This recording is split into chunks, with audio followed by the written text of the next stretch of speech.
¿Listos? Mm, ya, How's everyone doing? Le voy a bajar el celular. por favor. Um, so today we're going to do something a little bit different from the other days because I think that yesterday we realized we spent almost 4 hours on yesterday's video, which is totally fine. Like 4 hours for a drawing, that's totally fine. And if you're talking while you're drawing, that's completely fine. Um, but I thought that for today we could do something that is a little bit different, and it can lend some balance into a whole very important drawing equation that should be part of our creative endeavor. So, what I was thinking we could do is use these pages, and we're gonna, use a bunch of these today. I don't know how many. We'll see. We'll kind of feel it out, but we're going to use a bunch of these as if they were sketchbook pages. Because I also think that it's very important that we don't visualize drawing as just a tool to make things very pretty. The goal of drawing isn't solely to make a pretty drawing, like a finished, resolved drawing. One of the most powerful things that drawing is actually a tool for discovery. The easiest way in which we can try things out. And if we get into a habit of just producing nice drawings, or of just trying to go for that really beautiful finish every single time we sit down to draw, I think there's nothing wrong with that, but I think we're going to be missing the part where we just investigate through drawing. So let's do that today. Let's just kind of draw around, and feel shapes out. And the objective today is to do exactly that, but it's not going to be, we're not going to try to be effective, because we're not going to try to think of as drawing as this beautiful thing. That is not going to be our aim today. So we're just going to use these pages um, to become a space where we have a collection of thoughts. That's about it. That's about it. So Danny was super nice and helpful to pose for us today, and she did a bunch of poses. She tried a bunch of jackets out. That's pretty much the that's going to be the motif for today. Just Danny trying jackets out, and we'll see. We'll see. We'll see what happens. I don't have a lot of things in mind of how to go about doing this today, but I'm gonna try to be very loose today. Almost like excessively loose. And I think that that's nice. That's a counterbalance to, for example, what happened yesterday, or what's been happening first couple of days, or even what we've been doing with graphite, or what we did with color pencil a couple of weeks ago. So let's get started. Um, I think, and I took out all of my color pencils, so I think that's what's going to happen is that I'm going to change, colors as I go along. And I think one of the cool things that I feel I like to do, um, let me pick some of these. One of the cool things that I think I like to do when I'm doing a drawing, when I'm doing kind of like thinking out loud for myself, is to do like little things kind of like this.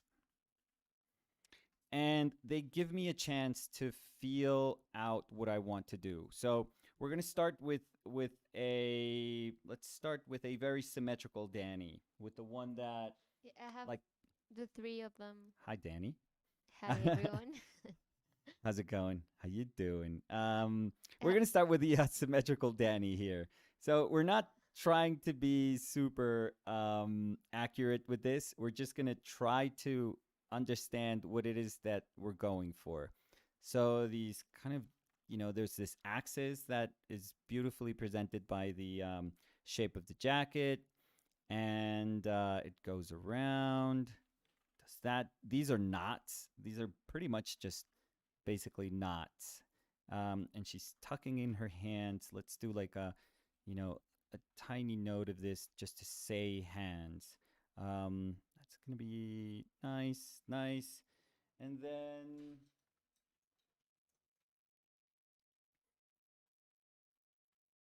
I like how the legs sort of arch out. They kind of go out and then back in. And then she's got her SpongeBob Sucks. socks. Yeah. Yeah. So, my one of my initial things that I would do is to try and visualize something just like this. Just, super super simple. Um just big shapes, big values. I like how the head would be framed, up here, and then I really like this big mass, dropped shoulders. I guess it just kind of emphasizes the shape of that jacket quite a bit. I love the darks that ¿cómo se dice el cuello? Neck. ¿Cómo así? Así se dice el cuello de una chaqueta. Sí, creo Esto, que sí. like the neck of the Yeah, jacket. that's What are like these a called? V-neck. No, No, isn't it? pero estas, las solapitas del cuello. Oh, I don't know what they're called in English. Like, neck. no, no. If you guys can help us out, I don't know what these are called. Um, the collar of the jacket, maybe. Yeah, maybe. Collar. Maybe. Yeah. Okay. So I love the darks in Yeah, the they're collar. saying colors. Okay, there we go. There we go. So I found the word in my big old brain. So I like that shape. I love how this one just is making that little bit of shadow, how this one goes back. And I really like this. Like these two. They're kind of weird, just really weird shapes here. But that would be let me see. That would be my the way I would try to envision my thumbnail. It would just be this tiny little, there we go. That's nice, and that actually helps me to remember that the head is tipping just a little bit. So it would be nice. It would be a slight tip, slight tip. It's not like perpendicular. Then it speaks about it being symmetrical. Then very important that this moment feels different, and then these legs do kind of that, which is really nice. They feel like they evenly distribute the weight of the body, so that's kind of cool. Um, there's some nice rips on these jeans that could become like really nice geometry, and that's it. Like that would be, my the way my brain works. Like that would be the sort of blueprint for a very very simple, yes, very simple drawing, but or very simple image, but one in which I could like I could already say, yeah, the what's happening maybe in the contour, it's not super exciting, in here, but what happens like in here, these moments of tension, like the hands tucking in, that could be super nice. And then this kind of very slight, I exaggerate a little bit too much, but very slight gesture of the head would be really nice. And I thought about, yeah, that could be a drawing, like 100% that could be a drawing. But then I thought, well, Danny could also offset the weight of her body, so it's not just, she's not just planting her body, and like I said, like evenly distributing the weight on the two legs. So we could do another one that could be kind of even smaller shoulders. So that needs to go like that, even smaller. There's a nice kind of tuck there again, looking straight at us, because there's not gonna be any need for the head to tip or to have like a gesture, because then it comes down. She's actually probably leaning back. Do you remember if you were leaning back on this one? Yeah, it was. Yeah, so she's leaning back, so weight against the wall, and then this actually comes towards us. It has to be very, very subtle, but comes towards us. Then one leg down and the other leg going back. It's really nice. It's really, really nice. So I thought, okay, if I don't, if I'm not looking for something that's symmetrical, that's kind of nice. We could change it up just a little bit, and do this contrapposto. It's really nice because the jacket. I mean, it's exaggerating a little bit, but it's showing us the axis, the change in direction in the axis of our rib cage and the axis of our hip, of our pelvis. So it's very nice. It's a very, very kind of simple image, but I still really like it. I still feel that what I need is happening, which is that moment, those moments of body, those moments that say body, say skin, are there. Um, let's see, they're really nicely framed, also, like right here. But there's this really beautiful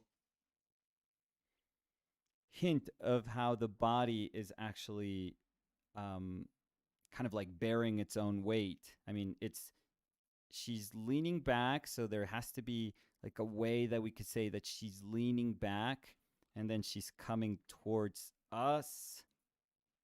But that break there, oh, it's so, so good.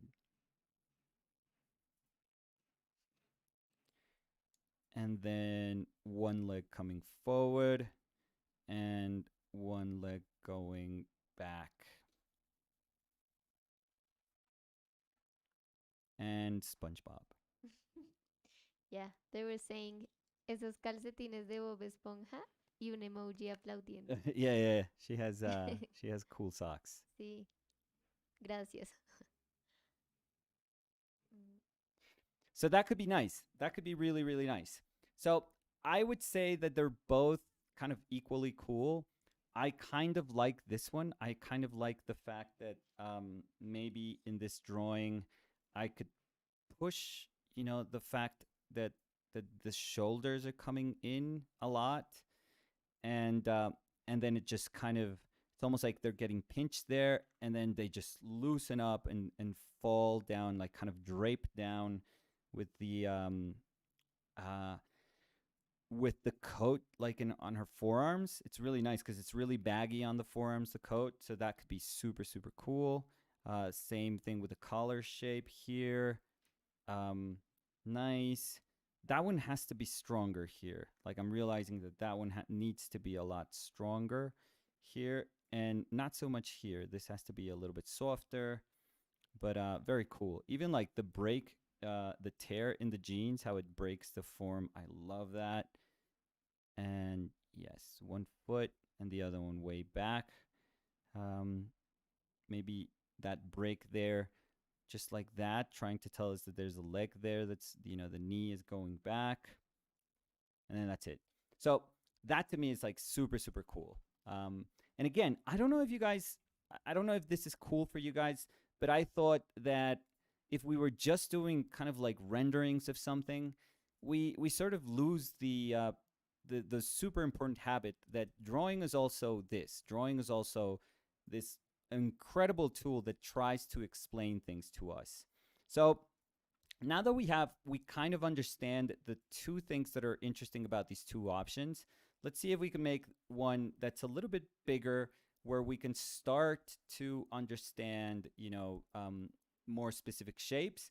And then let's see if we can hone in on those shapes right here. I think that those would be like kind of like three nice stages for this drawing. So because it is going to be looser also, I don't care if um I don't care if my drawings are nice or not. I'm not going to try to aim, right from the start to get like perfect perspective, because I have to feel those things out. So what better way to feel those things out than just by drawing it very, very kind of quickly, very, very quickly. It's almost like, I don't know if you guys have seen Karl Kapinski start his drawings.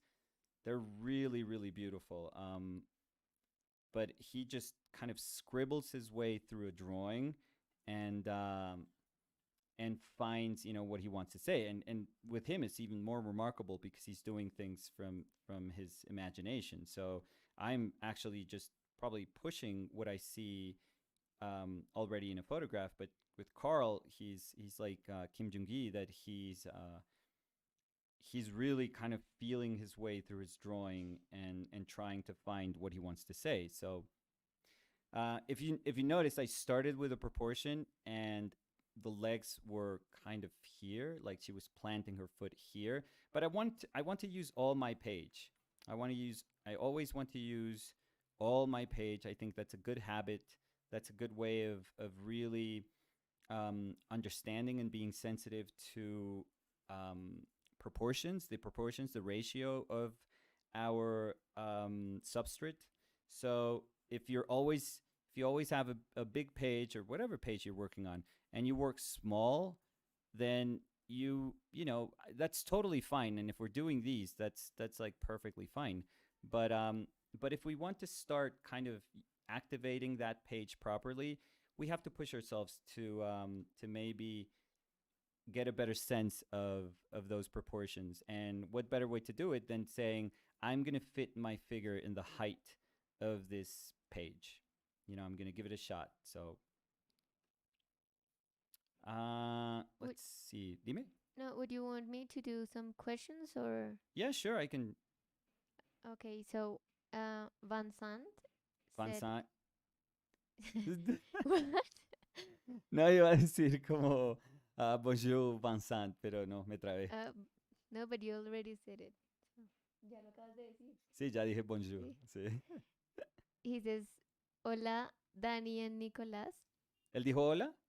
Hola, like O-L-A, como con una tilde al revés. Okay. So, Hola. No I don't sé. know. I don't even know if that's French. Vincent, you have to tell us if hola like that is French, or maybe you're trying to just say hola in Spanish and you went for that spelling. Yeah, so he said, I will watch this tomorrow. Today is not possible, but I still have an important question for Yes. Nicolás. In every video, you have a different hat. How many hats do you have?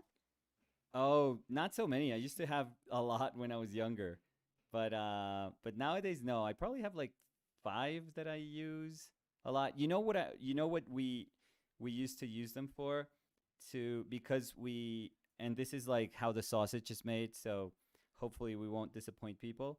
But we recorded the intros. We would record the intros at the same time for every day of the week. So at the beginning, we would try to fool everyone. So I would just change my jacket, my hoodie, Yeah, sometimes the shirt too. or in some of the shirt, Yeah, and I would change my hat. So we always thought, oh, that's gonna make it feel a like different it's a day. different day. And at some point, I was like, okay, this is it. That's it. I'm just not doing any more of this nonsense. Like, let's record all of them. And if people, notice that I'm just dressed the same way for every single day, then that's totally fine. Maybe That's totally that's fine. like the brand of the Yeah, I intros. can I can Zuckerberg my way out of that, Yeah. and just say that I only wear the same thing, like I have 100 of those shirts and 100 of those jeans, Or maybe one and you just or maybe never one. wash them. Yeah, nobody knows which is true. Yeah, Maybe the second one. maybe. Sergi pregunta, ¿qué crees que hace mejor contraste o un contraste más interesante? ¿Sombras frías y luces cálidas o sombras cálidas y luces frías? Sergi, cualquiera de esos, eso no, honestamente, eso creo que no es tan relevante. Cualquiera de esos dos puede verse súper, súper interesante. Esa es la verdad, o sea, depende de la naturaleza de la condición de luz, pero pues cualquiera de esas dos es chévere. Si uno está buscando contraste, uno puede hacer contraste por temperatura, contraste por complementarios, contraste por saturación. Entonces, siempre contraste por valor tonal. Siempre va a haber alternativas para, para, para enfatizar ese contraste entre las dos, digámosle, masas que estemos pintando, no las nominemos. Eso depende de lo que quieras decir. Depende enteramente de lo que quieras decir. Danny, Nicolás, are there other local artists that you like? Yeah, we've Yeah, mentioned like friends of ours. I think we mentioned Lich. It's yeah, a friend of ours, Nicolas Lich. yeah. We You mentioned, mentioned Herman Telles yeah, yesterday. yeah, yeah, yeah. We can mention Cal. Oh yeah, today. Danny yeah. can definitely copy Cal. Tú puedes poner como Copy Cal. you can copy the Cal's Username, yeah. username Instagram. Eriquita con K. A ti te gusta Oh mucho yeah, Eriquita con K. yeah. Es And chévere. Alejandro Cintura. Sí, He's Alejandro es un super, monstruo. yeah, Sí. he's super talented. Mm, I was gonna say Grace, but Grace is not local Not local, but anymore. she's in our hearts. Like Yeah, yeah, yeah. she will always be. She's a She's local in our yeah. hearts. She's now Canadian, but she knows that she's Colombian. So Yeah. she left with a little bit of Colombia. So Nicolas, do you ever do the construction animation type of figure drawing? do you mean like circle and like these sort of like circle, cylinder, circle, circle, like these sort of constructions? Not really. I feel far more comfortable just kind of, that's why I mentioned Kapinski, Carl, because I feel that that's the way I draw just naturally. That's the way I feel far more comfortable kind of searching for my drawing instead of constructing it from very specific geometric shapes. I don't know if I've ever done that. I think, you know what? Maybe when I was younger and when I was doing comic books, just because that seemed like that was the way in which comic book artists would draw, and it makes sense. I feel that if you are if you're doing drawing from your imagination, it just makes a little more sense when you're doing when you're finding form through cylinders and spheres. That kind of makes sense for me right now. It just I don't feel the like the need to do it that much, to be completely sincere. So we're going to take this and we're almost going to blow it up. Like, the idea is to just keep the essence of what we did there and blow it up. But we're going to try, emphasis on try. We're going to try to be a little more specific. So, but we're not going to attempt to do like this tiny little drawing that's, super precious and beautiful. No, no, no. It's just a drawing that we have to traverse very quickly. Like, we can't spend an eternity on this drawing. So it's just meant to get us closer and closer and closer to what we want to say. Are you a messy painter and a person? I am, ha ha ha, says Michael. What do you say, Danny? Because that assessment, I Mm, feel it wouldn't be sincere if I say it. oof. So that answers No, no, that no, no. question. That no, Yeah, I was that was joking. a No, I was very joking. very quick answer. I wanted to see your reaction. No, I think you're not like you're not super organized, No. but you have like a weird organization system that Yeah. works for you. I don't know if that makes sense. It sounds like an excuse, but it's not. Yeah. You made it sound like, well, for you have a weird, very strange organization system No, because you that always works for know. you. No, you always know where the things are, Yeah, but but they're in super random places. not random at all. Yeah, No, no. yeah. You And let's be honest, like, there's nothing like on the floor, or no like papers, like no, super not usually. No, usually. I'm joking. Of course, no. No, no, no. I think we're not messy. Yeah. But what I don't like is, for example, I always tell Danny not to don't move anything. Like, don't, like, I understand, where things are, so don't move it. She never does, Yeah, but that's why I say you have like a weird way of not a weird, but like a specific way of shady way, sketchy way, would you yeah, say? Would you super describe it? sketchy way of like having your own sense of order. Your own sense of order. Yeah, Yeah. I think you answered the question. So, No, no, no. Yeah. shorthand, yes. No. I would say shorthand no. In his head no. So yeah. Mm, no veo más. I love that there's talking about the drawing. I love that there's a bit of There's a change here. It's sharper.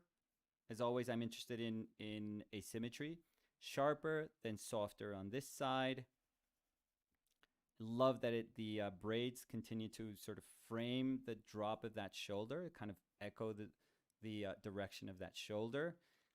That's really nice. I think I don't know why with jackets I do that, but I love the fact that it can feel oversized, and I think with Danny's sort of frame, given that she's like petite, like it looks great. It looks amazing when she wears stuff that feels a little more oversized, and I would totally go for that here. I think.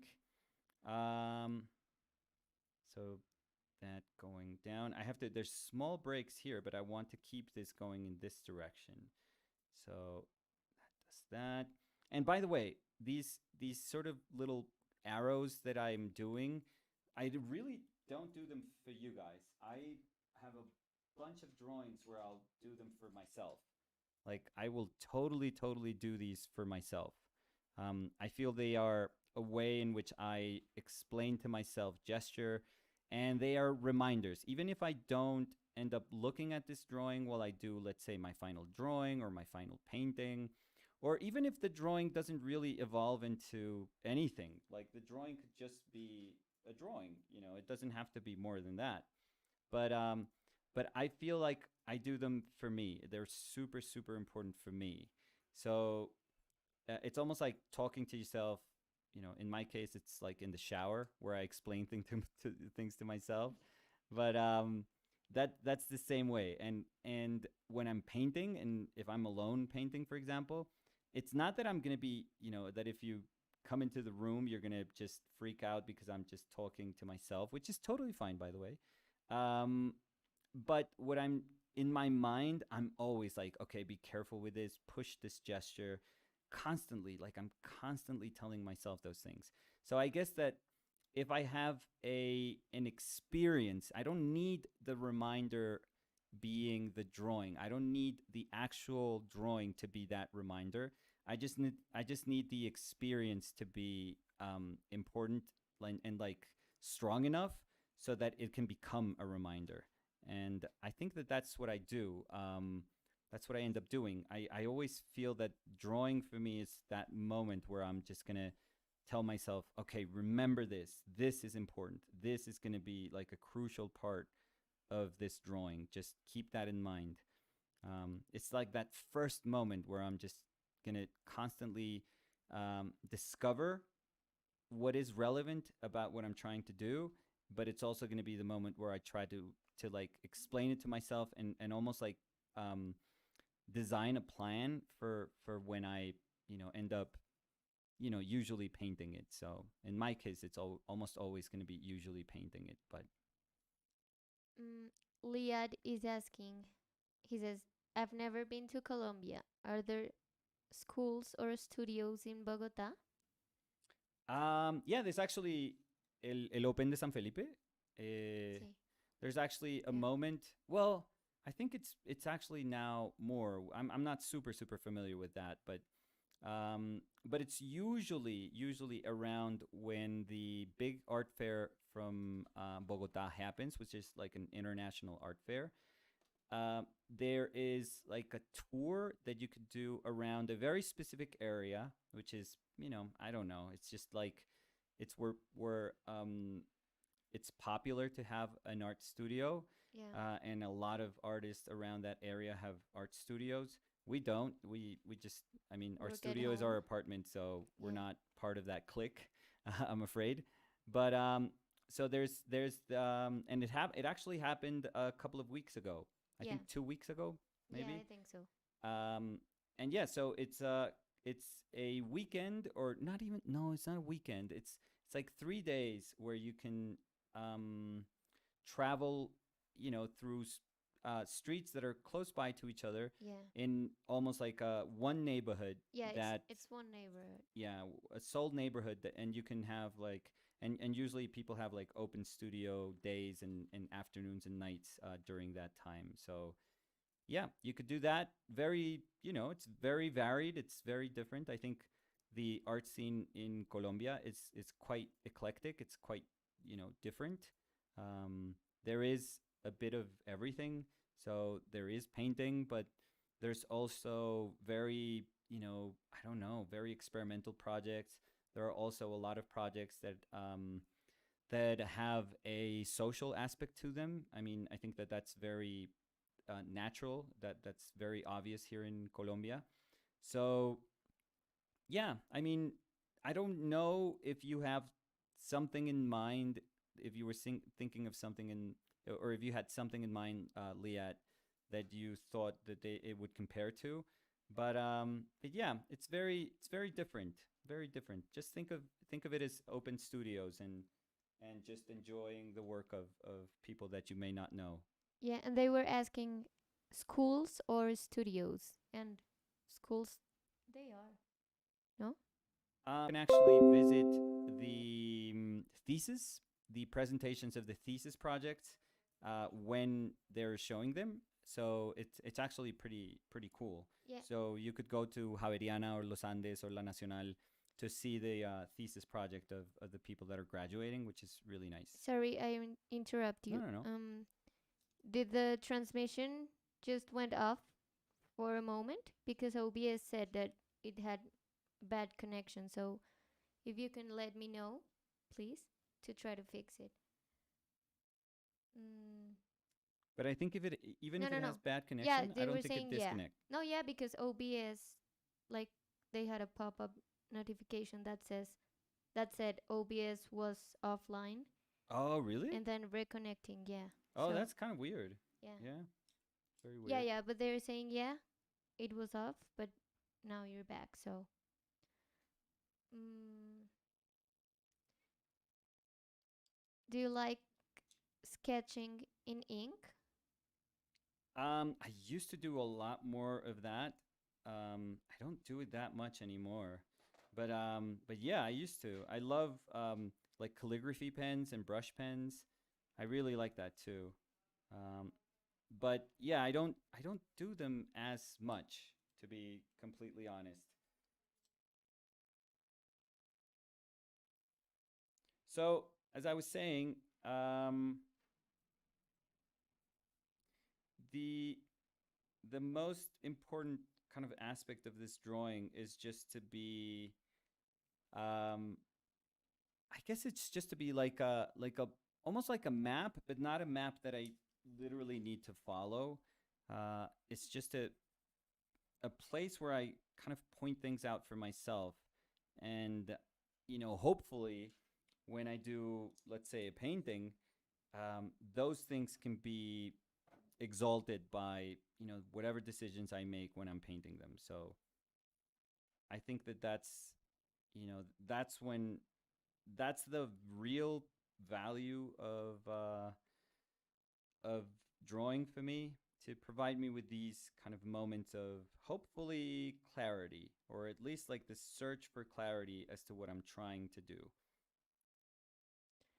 Creo que dijiste que Batman era tu héroe favorito. ¿Qué Sí, opinas de Spidey?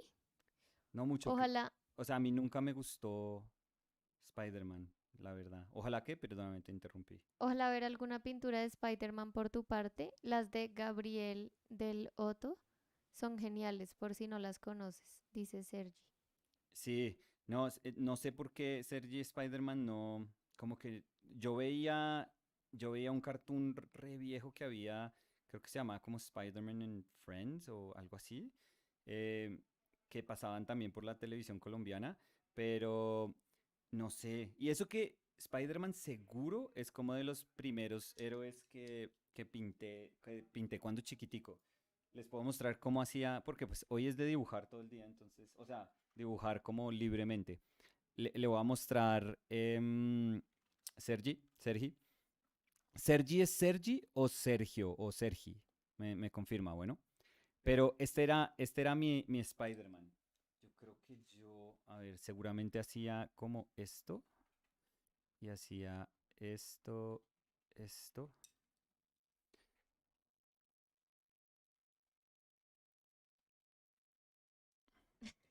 Pero esto Nicolás. es lo mejor, esto es lo mejor ahora. Eh, no era la red, sino hacía como una retícula.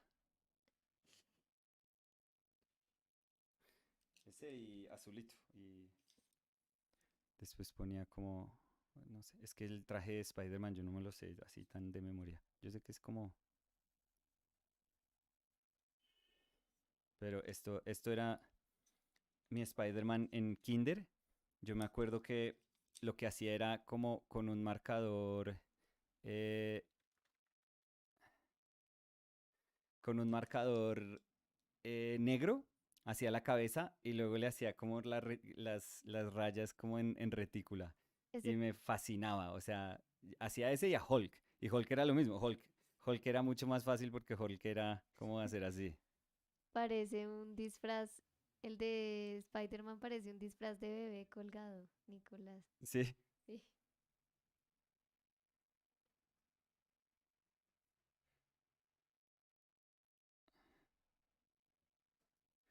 y ese era como mi Hulk. Entonces, la verdad están re chéveres. Pero si tengo que dibujar con marcadores además, si tengo que acordarme cómo dibujaba en el kinder, o sea, no sé, 3, 4 años, a los 3, 4 años, eran como cosas así. Desde esa edad me fascinaba dibujar a estos dos. Y de pronto es porque eran como súper sencillos de entender. O sea, Spider-Man era una cosa roja con una retícula y Hulk era una cosa verde con pelo negro y ya, y le hacía como boca brava o algo así. Entonces no era tampoco gran cosa. Eh, Respecto al nombre, dice, por cierto, es Sergi como si hubiera una Sergi, Y Sergi. Sí, sí, sí, o como... Sergio, como prefieras. Ah, no, no, no, bueno. Sergi. Sergi, O sea, no Sergi, lo más chévere. decíamos mal. Sí, más chévere Sergi. Em, does working from photograph feel the same to you as working from life? Is Oh, one more no.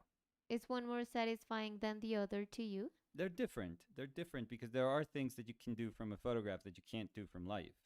Um, like if I wanted to paint Cristiano Ronaldo doing a bicycle kick, um, I can't do it from life. I'm sure that you could pay a football player to just do a bicycle kick time and time again, and you just try to get the gesture of it, and it would be interesting. I'm not saying it wouldn't be cool, but there are things that photography enabled us to do that are super cool, and I've never been I never shy away from saying that I find it really really interesting. Like the possibilities are super interesting.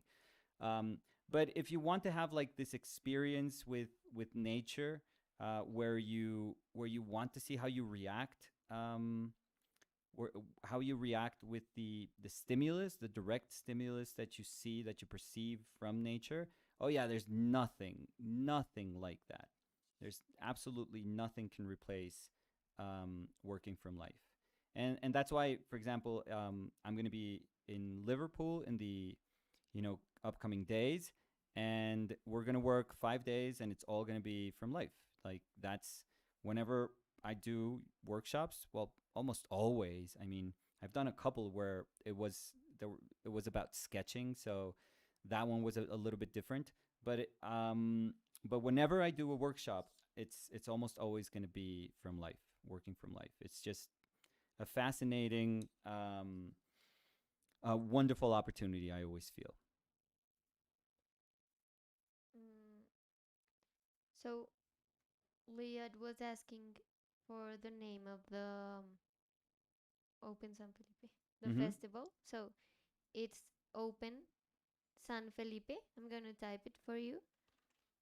Mm, and mm, they're saying what is the name of the artist, please. So maybe your name. Maybe they don't know your name. So My name? yeah, yeah, because Oh, because of our painted lives, yeah. or maybe the artist that we were saying before. But if you don't know my name, that's totally fine. It's Nicolas Uribe. Nicolas Uribe.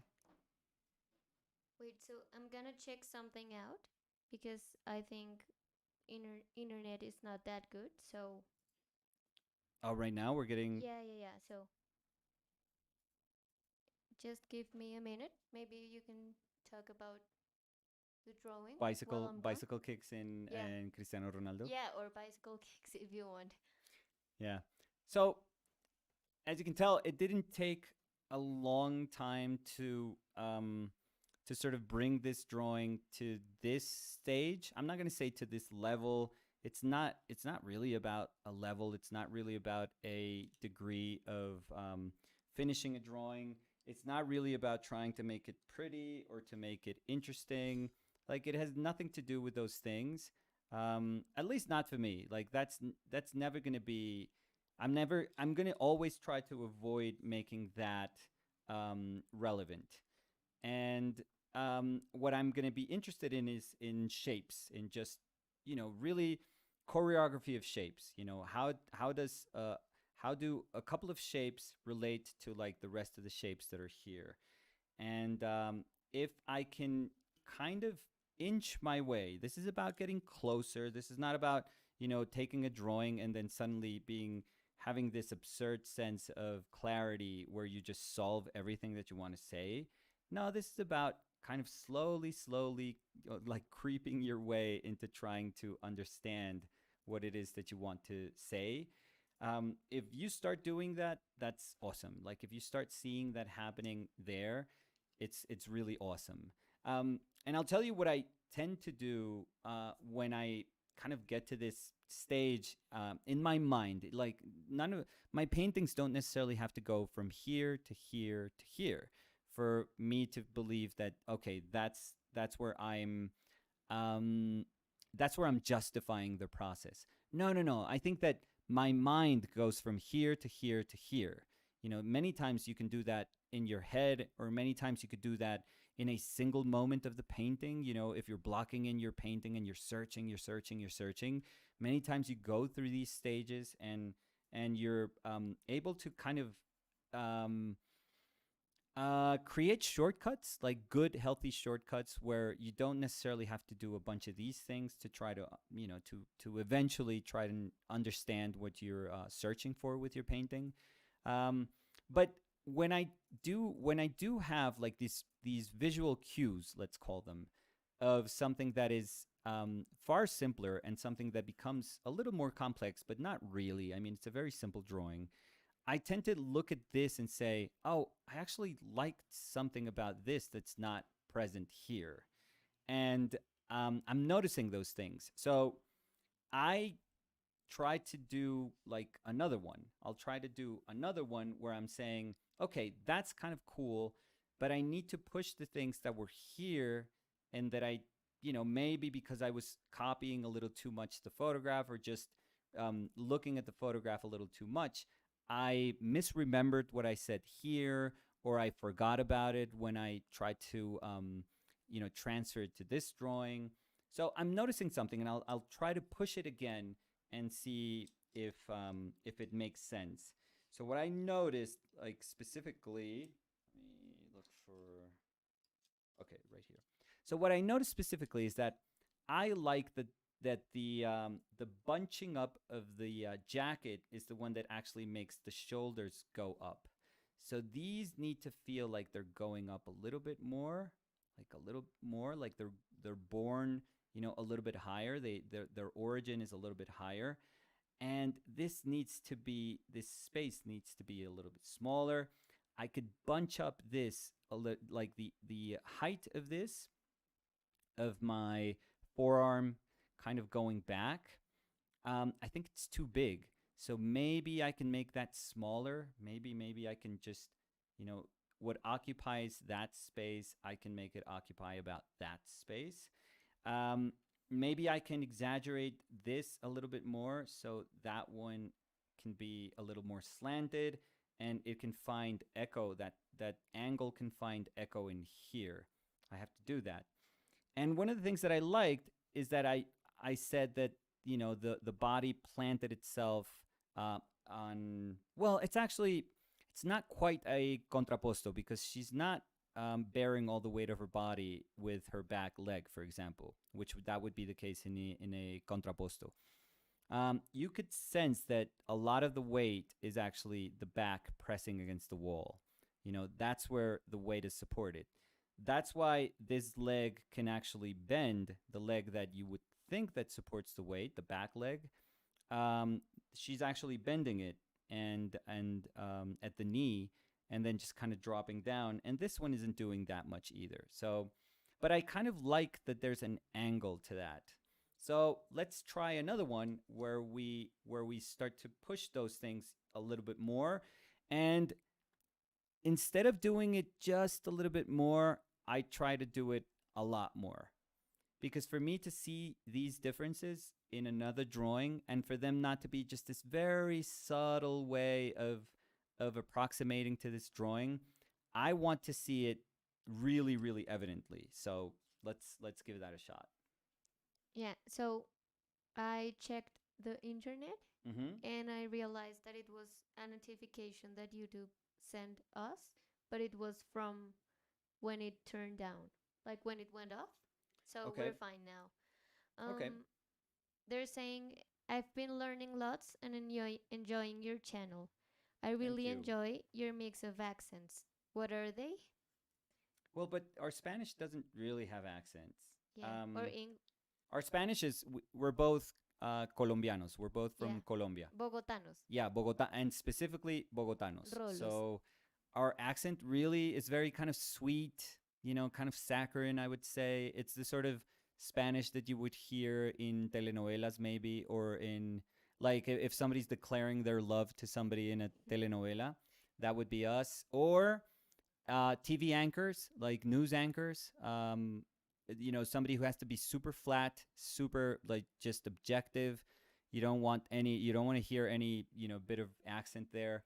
I think that that's us. But I think Um, you talk a lot more flat than I do, because I've heard a lot that people say that I go up at the end, you have like like a this. Valley Yeah, Girl like no, up at the end. no, not the end. I'm saying the like this. Yeah, like No, not like rolo. that. Not like that. Pero eso es muy rolo. Yeah, we do. We do. Not again. I was exaggerating with the Valley Girl comparison. But yeah, we do have like a little bit of a slight singing, like a little At bit. the end, yeah. Yeah, it's far more, but depending on the regions that you're in here in Colombia, it can be super super evident. Yeah, and they're saying English accents. It sounds northeast. Well, In my case, because I lived in New York, and maybe that's the first time I spoke English. I get that a lot. I don't hear it. no, and mine is pure Colombian. Yeah, Danny's like school Yeah, English. school accent. um, eh, So I'm gonna make those shoulders really kind of bunch up here, like Hellboy style. Always Hellboy style. When in doubt, just copy Mike Mignola. so they're saying, Nicolas, have you ever been to Israel? No, no, never, never. Mm, I always thought, like, I was always interested in the Jerusalem school, and because it's a really fascinating, almost like school of thought also. And I find there's a ton of congruence between things that I do with my painting and things that they teach over there. So I always thought it would be interesting to see um, if I could teach there, like a workshop for like a little bit, for maybe a week. I would find it fascinating to go to the Middle East. I've never been to, so. yeah, I would love to go too. Hola Nico, una pregunta. ¿Cómo te Sí. sientes pintando modelos desnudos? No solemos verlo en tus obras y tampoco hace falta, pero es de los motivos más clásicos a la hora de estudiar. Sí, pues yo tengo muchísimas pinturas. Es que yo sé que hay mucha gente que me conoce por o por la página de Instagram o por el canal. em, pero pues yo antes de todo esto pinté, no sé, antes de comenzar eso yo creo que ya había pintado como 15, 18 años. Y hay mucha de mi pintura que es de la figura. Hay mucha pintura mía que es de la figura.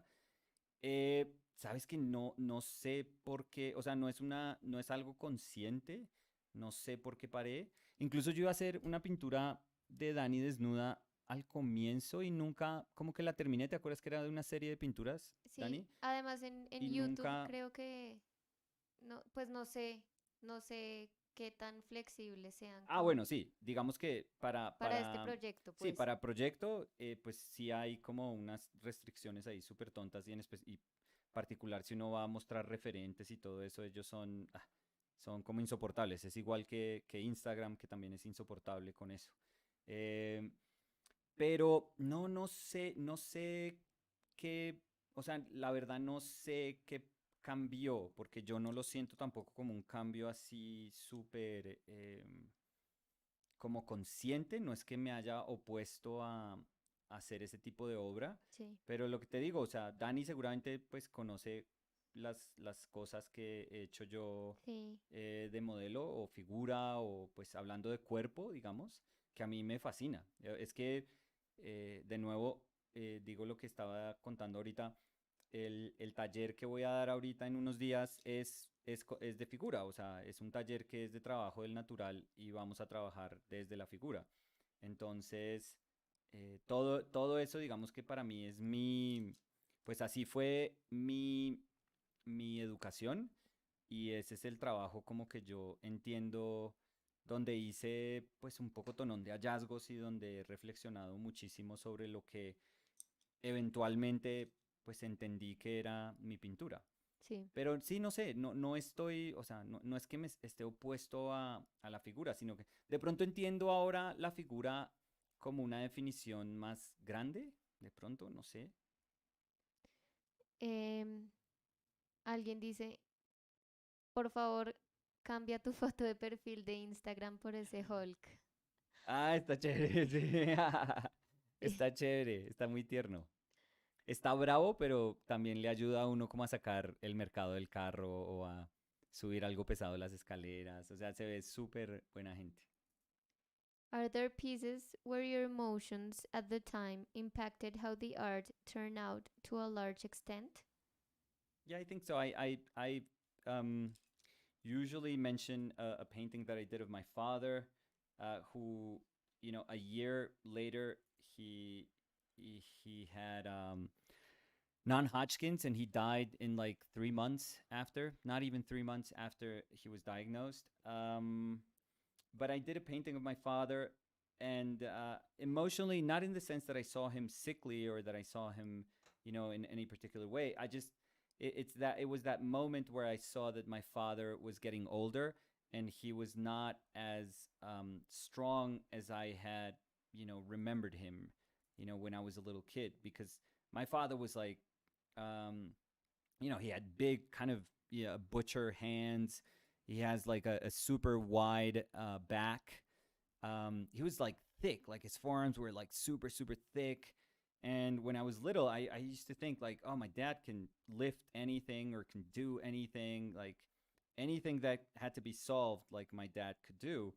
And one day I wanted to paint him, and he was just sitting on the side of his bed, and I saw him, and I just saw him as very fragile, as a human being, as a very fragile, frail human being, and I thought that was amazing. I mean, it was tough for me to see him that way, but it was also super interesting to try and communicate that through a painting.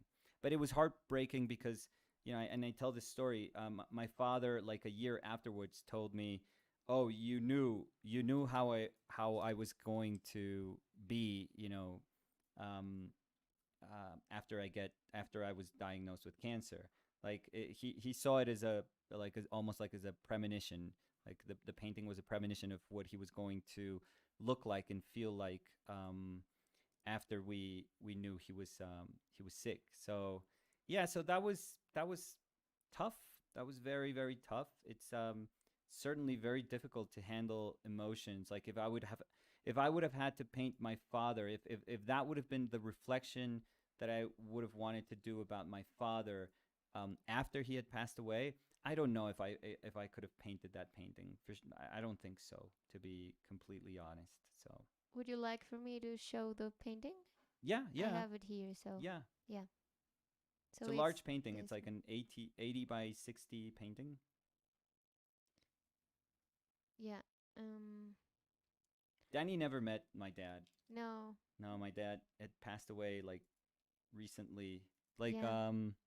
like 11 months, almost like a Yeah. year before we Yeah, met. but not a year. 'Cause I remember like the first anniversary of that, Mm-hmm. we were together. So yeah. Mm, have you guys seen the movie about Antonio Lopez, El Sol del Membrillo? Yes. I recently watched it and I really enjoyed it. No, I Yeah. haven't. ¿Tú nunca la has No, visto? no, acuérdate, hablamos de eso. Sí. Te la voy a buscar. Tengo que hablar así. Te la voy a buscar. Pues es que ¿Qué iba a es el decir, chiste? te la voy a piratear, pero pues la Ándate, voy a no, te la bajar. voy a, Pero sí, te no, la no, voy a no. buscar. Uno no puede decir Sí, eso. O sea, yo nunca podría decir eso ya, ya, corta. en YouTube. Entonces la voy a buscar a ver si la podemos conseguir. Yo no la tengo, yo la tenía alguien alguna vez. Oh, okay, so I'm sorry, I'm answering in Spanish.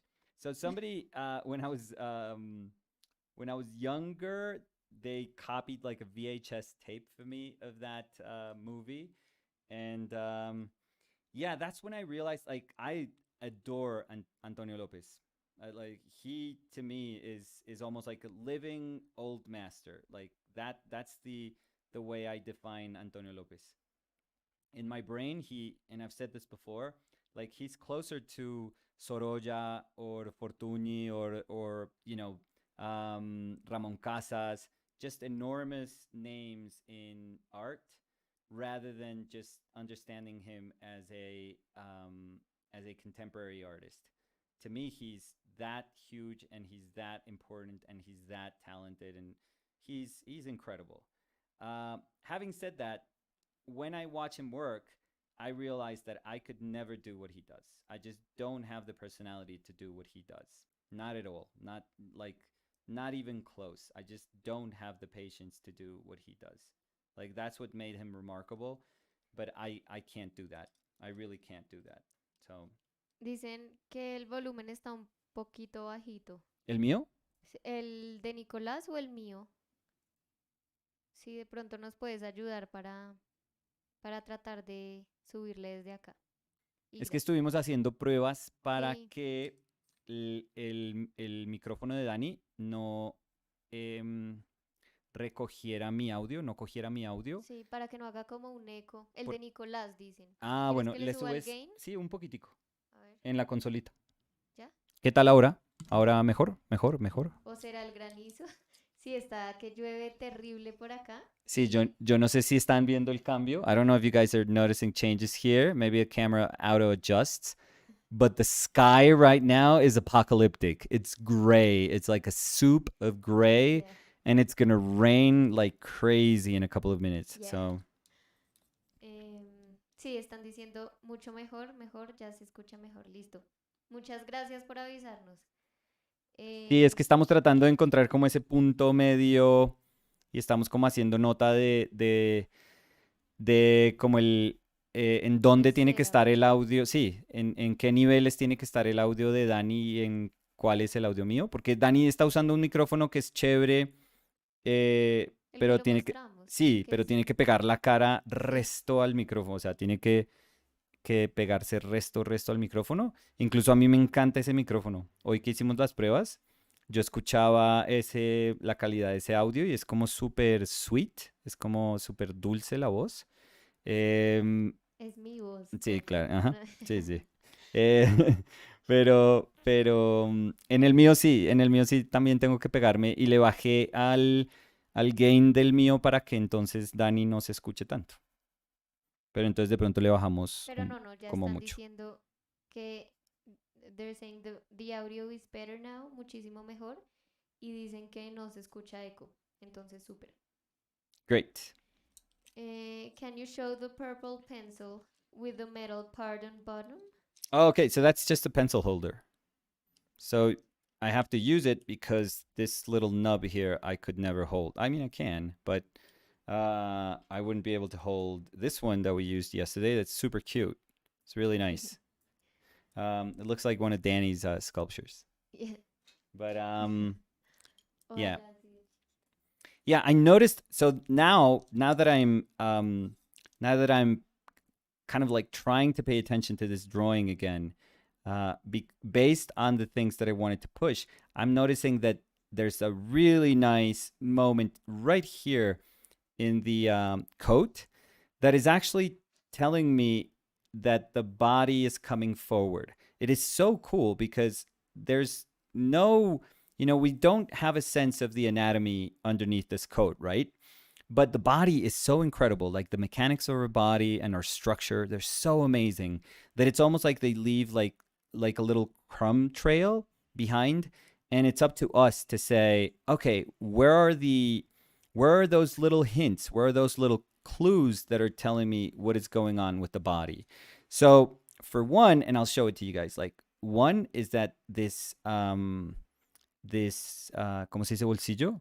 This Okay. pocket, the lining of this pocket is actually telling me that the body is doing that. So that's super important. Right here, I kind of did it, but I kind of barely hinted at it, and it really didn't make much difference. But in here, I'm pushing it. So I'm pushing it, and I'm pushing it against this angle, which is like, oh, there's a hip right here. Almost like the pelvis is pushing up and it's making that torso, like the rib cage, just kind of sit right there, like scrunch up against that one. So that is super nice. By doing that and then breaking here and then just following around the lining of this pocket, we now suddenly have like a place where the leg can be born. And I'm stretching these legs because I made proportions a little bit smaller. And I think that what threw me off is that um, I wanted to do the shoulders. I wanted them to drop a lot more than on this one. That they actually feel a little broader, but I wanted them to drop a little more. And because I did that, I have a feeling that I started kind of visualizing the figure as smaller. So so my proportions kind of are off whack. I was trying to maintain those proportions, but she became a little bit smaller, which is totally fine. As long as I am aware of what's happening and why it's happening, it's totally fine. It's totally fine to make those quote unquote mistakes, because that's what these drawings are for, just to figure things out. That's exactly what we want. So now I found that that's super important. Um, Now that we found that and that one going down, we can actually make these parallel. These have to be parallel. It's a really nice echo of what happens with the with the geometry of the pelvis. So we have to maintain that angle, has to be also be part of the axis. Um, then I love how it just slightly opens up, and this feels softer. There's not that tension that we have on the other side here, and this one just drops, and that just has to connect with this other leg here. So that's really nice. So now I'm noticing that because of this, this makes far more sense, far more sense. Um, I'm also noticing that I did push this higher, but I think I should have lowered my. And let's do it. I don't like saying, "Oh, I should have done." Like, let's do it. Should have lowered this a little bit more, so my mouth should be here, and maybe this should be here, just so that Danny feels like she's more tucked in this this kind of little V shape that is made by the collar. This little shape here. So that actually feels a lot better, and it makes more sense with what I wanted to happen with the shoulders and with the collar up here. Just feels like she's bunching. She's almost like bunching up all this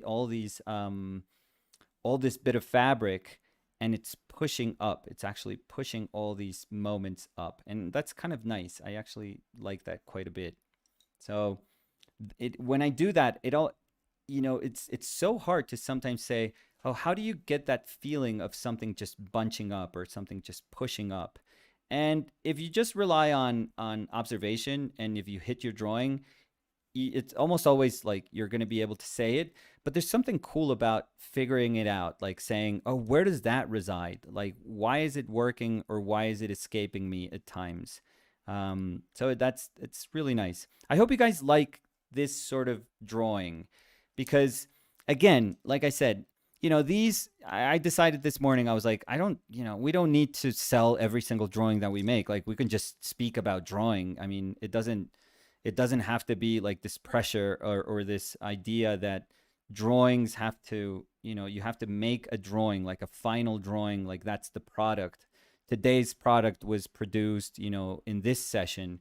No, I thought that today we could do something a little bit different, and I think it's healthy. I think it's super super healthy to counterbalance those things. So I hope you guys find some of this useful because it is super, super useful to me. Hi, I'm new here. Where is he Hey, from? where am I from? Yep. So I'm kind of a mutt. And by mutt, I mean that I was born in Wisconsin, but that has nothing to do, with who I am because I've never been to Wisconsin as an adult. So I know nothing about Wisconsin, if I have to be honest. I mean, I know what almost every probably American knows about Wisconsin, but that's about it. Um, but and that's when my father was studying. He was doing his PhD at the University of Wisconsin, and a year after I was born, they moved back here, but they were there for like 10, 12 years, something like that. So after I was born, my family moved back to Bogota, and so I consider myself from Bogota, from Colombia. But so on the side of on my father's side of the family, it's very straightforward. They're from Pamplona, Santanderianos, uh, So and Colombia, because from Colombia also. yeah. So, yep, from that region in Colombia. From my mother's side of the family, she's from Buga, which is like this small city in El Valle, and but my beautiful pinkness, whiteness comes from my grandfather being German. So my grandfather was German, and he married a Colombian woman from Bugenia. yeah, from Buga. Yeah. So it's a very peculiar combination. So yeah, so I'm a gorgeous mutt. But if you ask me, I'm Colombian. Like, no doubt in my mind. Like, this is the country that I love. This is home. This is everything to me. So, ¿Este tipo de fotografías las planeaste o cómo se dieron? Hace un tiempo dijiste que en uno de tus videos, perdón, en uno de tus videos que no te gusta decirle a la gente cómo posar porque parecen maniquís. sí. Sería interesante saberlo. Entonces, hoy fue como, Dani, tienes que hacer como fashion show. No fue Eh, un fashion show, me dijiste, tienes que hacer algo interesante para las pinturas y yo decía, no, interesante. Ahí sí es como si te hubiera mandado la bola a ti, así sí, como pero yo decía, la ¿qué? presión, así. Todo depende de tú y tu pose.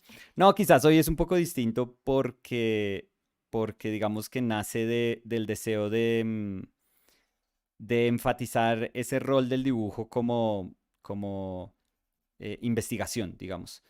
No tanto dibujo simplemente como la capacidad, o sea, la técnica que le posibilita a uno hacer un dibujo bonito, sino dibujo, pues, como el aspecto que a mí personalmente más me atrae, que es donde uno intenta resolver dudas, o sea, donde uno activamente está tratando de entender lo que uno está haciendo y está tomando decisiones para ver si uno comprende cuál es el camino a seguir. Entonces, eso más o menos, digamos que ese fue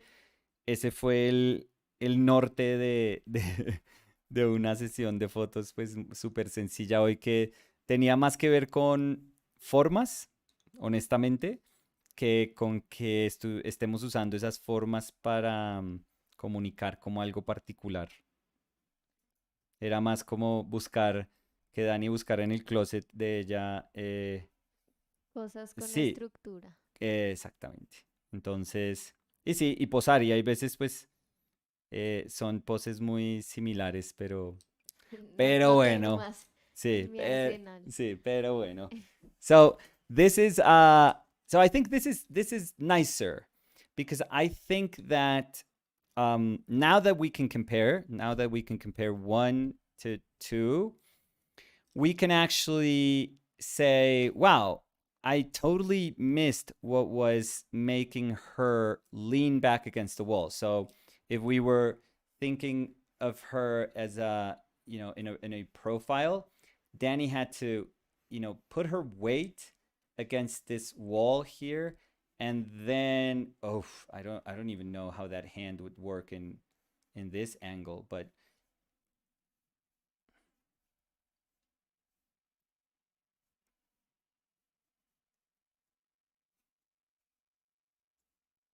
no, not even. It has to be there.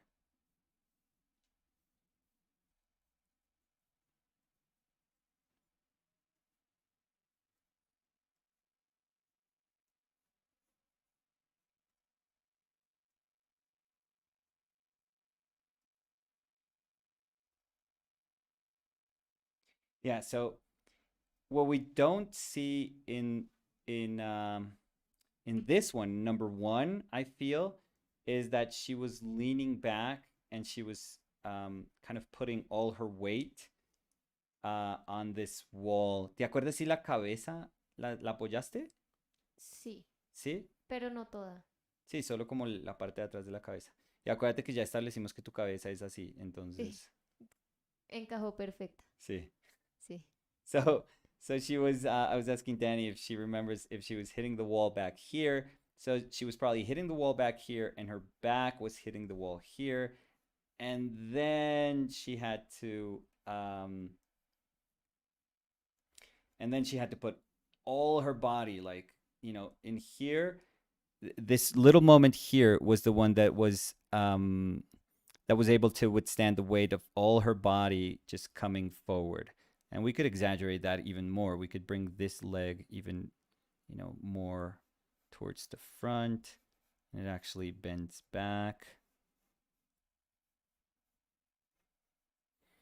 And then the other one is like coming way, way front. So what I think, was missing from that angle in this pose, which is super, super important to try and identify because that's like the nature, that's like a super important nature of that pose, is was this moment of the hips. That was really, really important.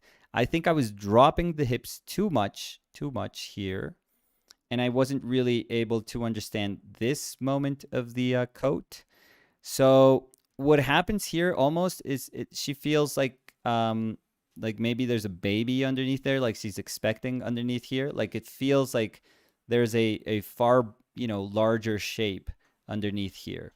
Like if I do that, it makes sense, right? That almost like the coat conforms to this kind of belly underneath here. But that wouldn't make sense here because we're doing this. It's almost like this is the hip and that becomes like the navel, and it just totally makes sense as a body, right? Just really, really makes sense as a body. So yeah, so that I clearly missed this being like the moment where the body was anchoring itself. So it was really interesting just to try to navigate that drawing and say, where is that? Like, where is that moment that is letting me understand that this is what's happening if I had like a side view from this? Like that's exactly what's happening. So I'm very happy that we could reach that conclusion there. So that was super interesting. That was really nice. Let's do another one, okay? Because I think that this is cool if we just keep doing more of these. Which reference now?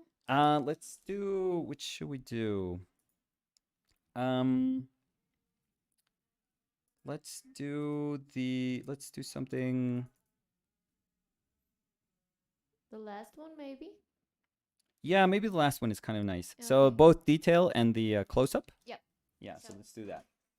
So let me put another piece of paper here Yes, on you top. can. I'm just going to tape it on top of the other one. Yeah. It's totally fine. But is that helpful for you guys? I hope it is.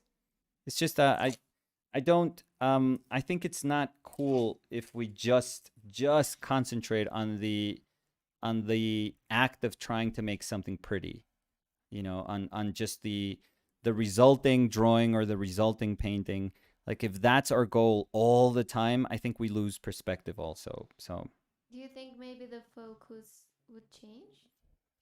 no, this is too no, this is just a Okay. tiny little bit. I don't think we're gonna have problems with that. Yeah. So if you remember yesterday, Callum told us about having a hard day with a la prima Yeah. painting. Oh, how Yeah. did it go, He Calm? says Was today a better day? he's saying, "Hi guys, back again. Better painting day today. Nice. Feel like prioritizing painting with intention has really helped." Yes, awesome. Question: how do Yes. you take steps from working with value to start incorporating hue? From a grayscale to a full color portrait. I often get confused when working with more hue. Uh then start with few options. The simpler that you can make it for yourself, the better. Okay, so just start with very few options where you can start associating hue with value. If you feel confident about what's going on in terms of value, try not to lose that. Like try to hold on to that for as long as you can, and the way you can do that is by just using options in terms of colors, in terms of pigment, that are not going to put that are not going to threaten what you've already gained. So yeah, simpler palette, very simple palette, very simple. Mm, And simple can mean just a Zorn palette, or it can mean an earth yellow, an earth red, and a black. It could mean tons of different things, but just simplify it. It could also mean one yellow, one red, and one blue, and titanium white, obviously, or whatever white you're using. But just simplify it as much as you can. Like minimize those variables. not related to tonight's topic. However, when painting in oils, which is your favorite color palette? Your cobalt teal study paintings Oof. are amazing. Oh, thank you. And you probably named the one that I wouldn't say it's my favorite, but uh, it has to be like a Zorn palette. It has to be. Yeah, for me, it's like super important. Um, yeah, if I had to pick one that I could visualize myself using for the rest of my life, yeah, Zorn color palette for sure. Just a really simple interpretation, because that's what it is, of a primary color palette where your sole accent is going to be uh, in your red. I think that to me is like super cool. So I'm doing this next one of Danny, which is kind of nice. It's kind of similar to the. Let me get my blue. Kind of similar to the one that we did, where there's, well, not similar the same way, because now she really is putting her weight on this leg, Yeah. right? Like all of her weight is down this leg, And like I this, wasn't leaning right? on And the you're not, wall. you don't have any other moments like that where you're supporting your weight. Yeah. The other leg can always do anything, like as long as this leg becomes like an anchor point. This leg, you can bend at the knee, you could lift up, you could do anything. You could just put up in the air. All your weight is going to be supported here. So we have to find a way to say, wow, this is where the pose is anchored. But you did like a really nice gesture with your leg. It kind of comes out. It actually even that one's in the back, and this one actually even comes to the front, which is kind of weird but nice. But alongside that, there is a super nice abstract shape, I would say, that is it's really cool. I think we were talking about this the other day when we were saying how it's really important where that you can find when painting the body, for example, and if you have folds or if you have drapery or whatever, something covering the body, that you can find where your structure lies in, like underneath, and what are the kind of visual cues that you have to pay attention to in order to be able to access what that form underneath is doing. And here we have a simple one that it's those nice kind of folded arms, and I think that those are super easily identifiable, right? And they kind of cross and meet here. There's like moments of tension. There's always like a moment where they feel super narrow, and then they open up in the towards the elbow or here towards the forearm. So that's super cool. But there's this really nice shape that is kind of framing all of that, which is really weird. It's really, really weird, and it's not really saying anything about the body. For example, here it's nice because it speaks about that angle. It speaks about which actually goes it's counter to the angle of the hips. If this would echo the angle of the hips, it would be kind of nice, but it's not, and that actually I think makes it interesting because the hips are way up here, way, way up here. They're peaking right here. Like the pelvis is just really peaking right there. And then all of this just really comes down. I love, when I see this, I love to push that leg, almost like to overemphasize it. And sometimes I get into trouble because I start doing that. But I much rather deal with that trouble than not say it. So and I love the shape. What I was getting to was that sometimes you have shapes that can be so weird and can, they're so interesting in their own right that it's really cool to just pay attention and hold on to them. It doesn't matter if they don't say what's going on underneath. They just, they're just cool as shapes, in their own right. So, I actually, I'm going to try to see if I can hold on to that moment where the arms meet, where the arms are crossing each other. I have to respect this distance quite a bit. But I also want to be very, very respectful of the fact that it doesn't have to make sense in terms of the body, what's going on here. I think that that's going to be super, super cool. So and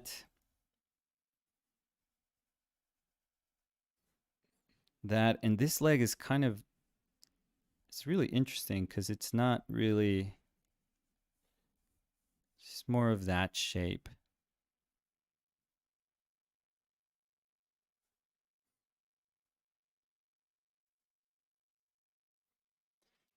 And then she has her, I don't even know what this hat is. Bucket hat. A bucket hat? Yep. Yeah, so you have your bucket hat. Yep.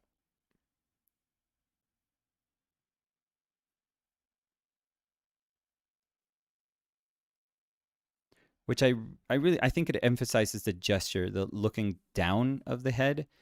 So I think that's kind of cool. That's a little too big, maybe. Maybe that can come down and this can go up to here. But I feel that that's like super, super cool. I think she's tipping a little bit. I think that when, that's the risk of taking this gesture and really just throwing it, throwing that angle down like so much. I probably have to just take out the hips and then just, finesse my way down that leg just so that it can actually bear the weight of the whole body.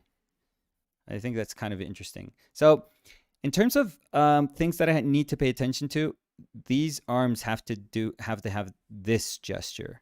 These shoulders, I'm sorry, have to have this gesture. That's what's giving me like almost like 90% of the gesture of that pose. If I don't do this, but I do this, or even if I do it like straight, it won't work. Like that won't work, that won't work. So it has to do that. Um, that's super important. This moment in her legs, it's super, super important. I really like that in your jeans, they kind of break here also, and they travel around. They're like really nice, like reminders of form traveling around. Um, so that I like. I didn't do it, but I like that little pocket there. And this one, I think it's gonna give me a little bit of trouble, this leg, for some reason. But we'll try to find the leg underneath so it's not so problematic. But yeah, I just need to remember that it starts like that, and then this knee kind of goes down. So it starts there, and then it just breaks at the knee, and then it goes back. And I think that if I do that, we're gonna be fine. So we already have like our tiny little blueprint as to what to do. Let's see if we can pull it off on a larger drawing. Again, let's use our whole page, so top to bottom, and let's see if we can travel through the drawing very quickly.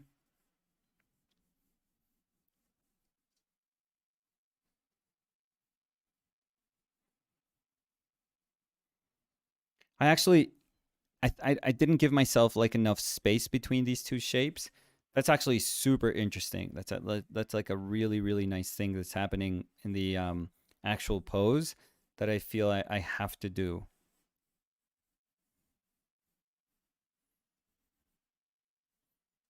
Also, this angle here, I have to remind myself that that's over there. This wrapping around, it's nice. Legs resting. I have to find the knee underneath there. So that's okay. I feel it's kind of okay.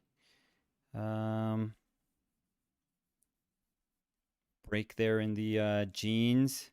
So I think that's nice. This angle I could push quite a bit. Then a lot of tension. Rain is gonna come down. It's gonna end of the world. Like, don't be afraid of like the I start sketching like the four horsemen here, because it is apocalyptic. So that space, we could do it. We could do a very tight, kind of narrow space there.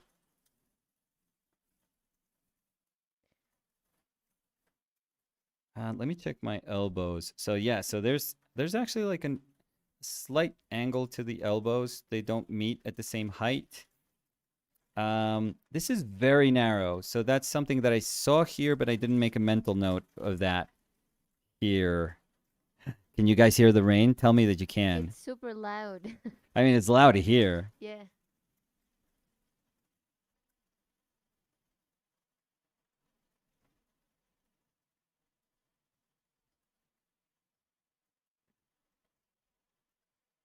And this goes down here.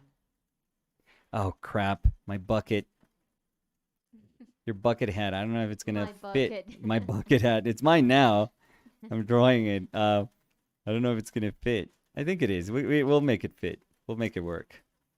But I think it's okay. Maybe that's even maybe the head's even smaller. Or maybe I have to drop the Yeah, I have to drop this just a little bit.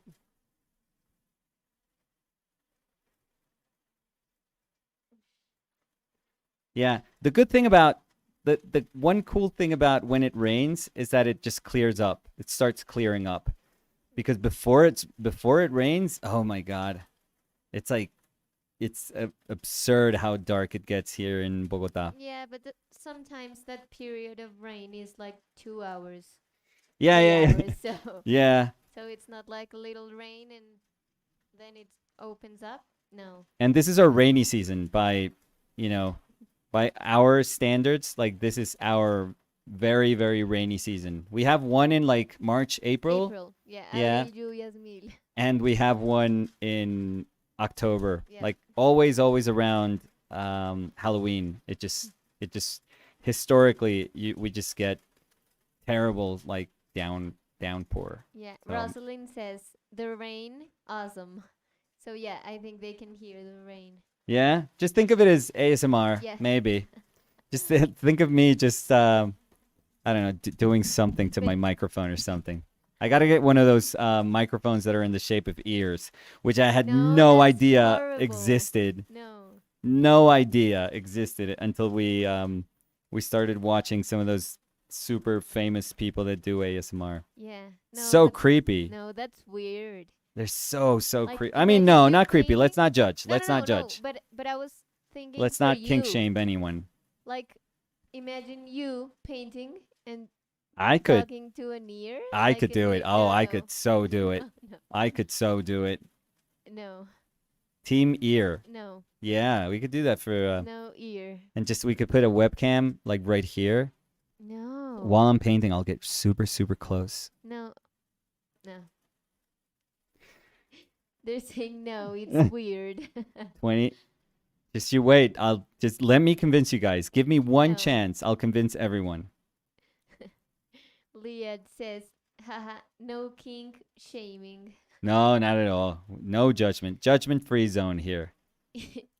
Rosalind says, the ear is weird. Yeah, that's awful. Like, at least for me. And they're super expensive. I don't know. I don't even know if they're good like contact mics. They probably are. Yeah, Because because they pick up remember, everything. and remember that we didn't know what the form was? No, So no. we Googled it. Yeah, They we were super expensive. yeah, we were very innocent. Yeah, they're saying team no ear. Team no ear. Yeah. Yeah, I think it's gonna be a landslide. To be honest, I don't think I have a good chance. They're saying ASMR week.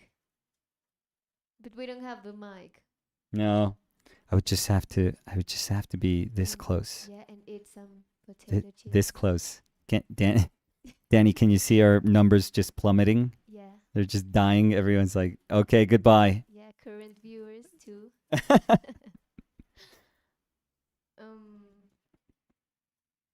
Was the quick sketch also part of your art schooling? We had to do a bunch of sketches, particularly in the illustration side of my education. Not so much in painting. I think painting we would just show up and start to paint. We would set up, and usually Steve, like in Steve's class, it would be Steve or Dorian Vallejo. They would set up the pose, and everyone else would say, "Yeah, okay, that's fine." I think I set up some poses in the end. I was helping Steve out when I was maybe in my senior or junior year. I was helping Steve out, but I don't remember too much if I was that much in charge of setting up a pose or anything. I mean, there were a bunch of us that were probably super invested in wanting like really nice poses, and we would try to say, "Oh, turn your shoulders." But I also think we were completely oblivious to the amount of effort that goes into trying to keep a pose. So, yeah, we were just little idiots, I feel, just posing models. Um, Nowadays, no. When I was teaching in blank or at the university, I don't think I've ever. Oh no, for painting, yeah, for painting at blank, yeah, I would set the pose up. But I would always work in tandem with the models. Like first and foremost, it has to be it has to be comfortable for the models. So if that doesn't happen, then it's pointless to do. It's pointless to have a great pose that a model can only hold for 5 minutes Yeah. when you're hoping to paint it. So So that will hurt her. exactly, Yes. or him, or Yeah, hurt or them. him, yeah. Yeah. So yeah. So you always have to be very. It's helpful if you're knowledgeable of what they have to go through, and it's really helpful if you have a good relationship with your models and you can trust them, and they can tell you right, right from the start, they can tell you, no, I can't hold this. And the best of models can be super honest with you. I don't think the best of models are the ones that can just suffer through a pose and just stay still. I think the best models are the ones that have a great understanding of their body and they know what they can do. And that's like super super important. So Sometimes I struggle with the confidence to push forms. Does it become easier with more experience? I think so, but I always think that, at least in my case, maybe there's people that are, far better at that than me, but in my case, it's a lot of like, trial and error and just talking myself through the drawing. Like I'm not kidding when I'm saying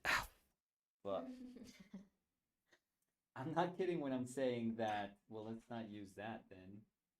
Let's use the darker one then. I'm not kidding when I'm saying that this is what I do with myself. Like this is how I would talk to myself if I have the opportunity to try and uncover why something was interesting to me or why I was, drawn to it or why I was moved by it or interested by it.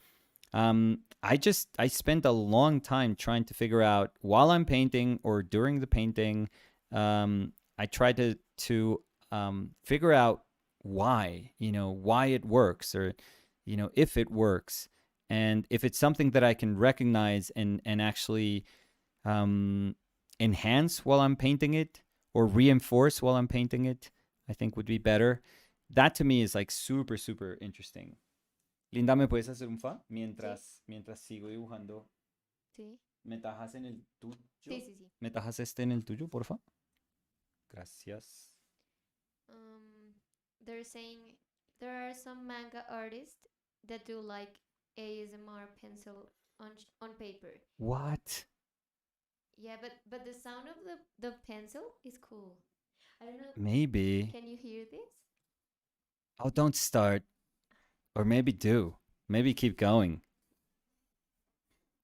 No, but I don't Oh see my the god. levels of the audio going up. So yeah, Oh, you would need to do it like super close. yeah. Danny's like super. You're breaking the tip. You're so much. You're so invested in the. I did break I the heard. tip. I heard it. That's what I heard. I Sorry. heard the tip break. Yeah, Oh sorry. my But god. but it's because it's One job, cool. Danny. No, it's One job, cool. You never and you were so you look. invested in the sound. You couldn't even. You forgot that you were like sharpening a color. Yeah. And they also said Bob Ross was like the beginning of ASMR. I think so, but it's just like a gentle, gentle voice. We Oh, watched look at the that. Netflix show Look at about him, that little remember? rascal. Oh, you little rascal. Come here.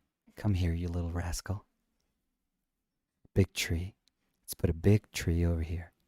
Let's give him a little friend. Yeah, I've always professed my love for him, so I think he's incredible. He's absolutely Yeah, incredible. and also we when we were watching the show, he they talk about how that was his brand because he wanted to sound like that, remember? Yeah, it And he was. wanted to be super relaxing. There's la punta se trabó. I don't know. You did that. Yeah. Um, That they're wasn't me. saying stop the ASMR. That wasn't me. Yeah, it's all Danny's. Everything is going down the drain, Danny. 2 years. 2 years of making it about drawing. Mm, so, hola, ¿qué días me encontré un libro de pinturas tuyas y no sabía que tenían uno? La cosa es que me gustó mucho y no sé si tienen otros libros o venden impresiones de las pinturas o algo más, que de pronto no me da para comprar una pintura original, pero sí me gusta su trabajo y me gustaría tener otra cosa. Bueno, prints no hacemos, pero, la parte chévere de eso es que si vas a la descripción de todos los videos, todos los videos que hay en nuestro canal, si vas a la descripción, ahí siempre va a haber un link de Dropbox que puedes Descargar. descargar y ahí siempre están las imágenes que hacemos. O sea, es o un scan de la Y imagen o están en una alta. foto y están en alta resolución, o sea, están sin comprimir, son TIFFs que están sin comprimir. Entonces, y los puedes usar, yo siempre le digo a la gente, los pueden usar para hacer posters, para hacer, o sea, Camisas, lo que quieran, sí, mugs, camisas, lo que quieran. cojines. Cojinería, sí, cojín para el carro. Eh, eh, la ropa que le ponían a la licuadora y al baño y a eso. ¿Te bueno, acuerdas? está bien también, sí. La gallina que tapa los huevos, Exacto. muy bien, sí, sí. Todo ese tipo de cosas lo pueden usar para imprimir eso. O Y nos sea, muestran. sí, no, pero ni siquiera nos tienen que pedir permiso ni nada, sino que pues nos pueden decir, Está perfecto. yeah. So I think I gave Danny a color that was about that big. No, you're I think it lying. was like that big. This is what I get back. No, and it's That's what ASMR perfect. It's does. super sharp. I I mean, know you it's can super cut sharp. yourself. I know it's super sharp, but it's half the pencil No, it's that not. I gave you. So thank you, I guess. Yeah, nice. Um yeah, good job. Good job. um,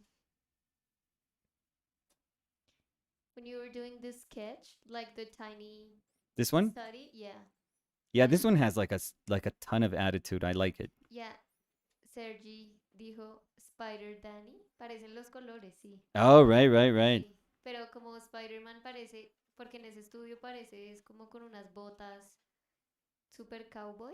See, Sí, but I really like the tiny little bits, even like in the photograph, and I yeah, think that that's the coolest part. Like in the photo, you can barely tell where the arms are yeah. really Because of the pattern, it's super, right, and it's and uh the texture too. it's super nice, and it's only in these little bits of folds, and it's only here where your chest kind of uh I missed that one. I think I made like this has to be super super narrow. Yeah. I think that's really nice. But it's not super structured on your elbow, which is also nice. Oh, your elbow is right here actually. This is like it's actually drops quite a bit. But your elbow's right there. So it's really nice if I would have or if as a reminder, I guess if this was the painting that I wanted to paint, that um to tell myself that it is all about these little accents here, like all of it. Like it's not so much about this shape that can be honestly it can be anything this shape. It's Oh, sorry. no, it's all about like those tiny little accents there. Yeah, go ahead. Oh, pregúntame. Preguntan, RBK usa la paleta de Zorn. No, yo creo que él usa una paleta de primarios. O sea, como amarillo, azul y rojo. De pronto o sea, de pronto la vuelve más compleja eh, con unas pinturas, pero por lo general es una paleta y es súper fácil de ver por qué es una paleta de primarios. Es súper chévere identificar. Por ejemplo, los oscuros de él siempre son como violetas, siempre, siempre. Y uno siempre puede ver como los trazos de amarillo, las trazas de amarillo que hay o de los colores primarios que hay en las mezclas. Es súper chévere.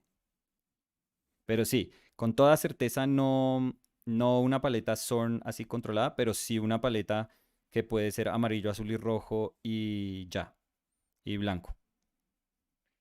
Can you explain us the reason why a painter choose acrylic instead of oil? I really don't understand the difference yet. Thanks. Oh, they're very different. They handle very, very differently, super, super differently. And technically, the difference is that acrylic is pigment that is ground. It's suspended and ground in an acrylic resin. That's what we call it acrylic, but because we're using an acrylic binder, as its vehicle.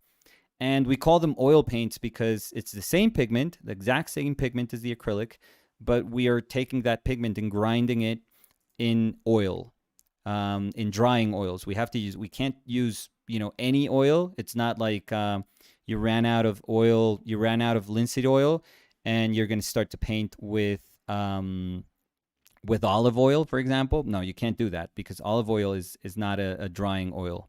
So so that's the big difference. Like technically, that's the big difference that in their nature, that you can find in their nature. Now, having said that, they're very different in terms of how they handle. And one of the things that acrylic does, for example, is it dries a lot quicker than oil paint. But when it dries, like you're sacrificing things, as it dries, it actually changes a little bit the hue, a little bit the saturation, and a little bit of the value. I know this sounds weird, but the color that you put down in acrylic is not really the color that you'll see, half an hour later as it's drying. It usually, almost certainly, will be less saturated, a tiny bit less saturated, and a tiny bit less dark. And that's totally fine. Like you can work around those things, but for a person like me that is so, I guess, invested in the choices that I put down, it's very frustrating. Like that's one of the reasons that I struggle so much with attempting to paint in acrylics, because it just doesn't, I love that my choices in oil, I put them down and they are exactly the same. Years can go by, and if I did a proper job at painting them, technically, years can go by and they will remain faithful to the choices that I made. And that's super, super cool. But with acrylics, yeah, you have to deal with the color just transforming.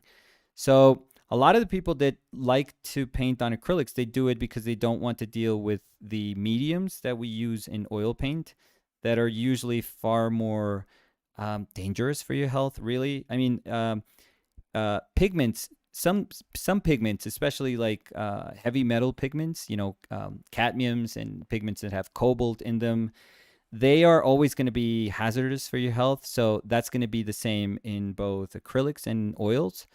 But as far as mediums, a lot of the mediums that we use have to use some sort of solvent, or some solvent equivalent, or some solvent substitute. And almost always, those are not good for you. Smelling those things, inhaling those things constantly, that's not really good for you. So a lot of people that work like us, for example, we're working in our apartment, or they have a small studio, or simply for health reasons, maybe they have some sort of respiratory condition. It's best if you don't irritate any of that, with the use of oils, with the use of solvent, or mediums that you use in oil paint.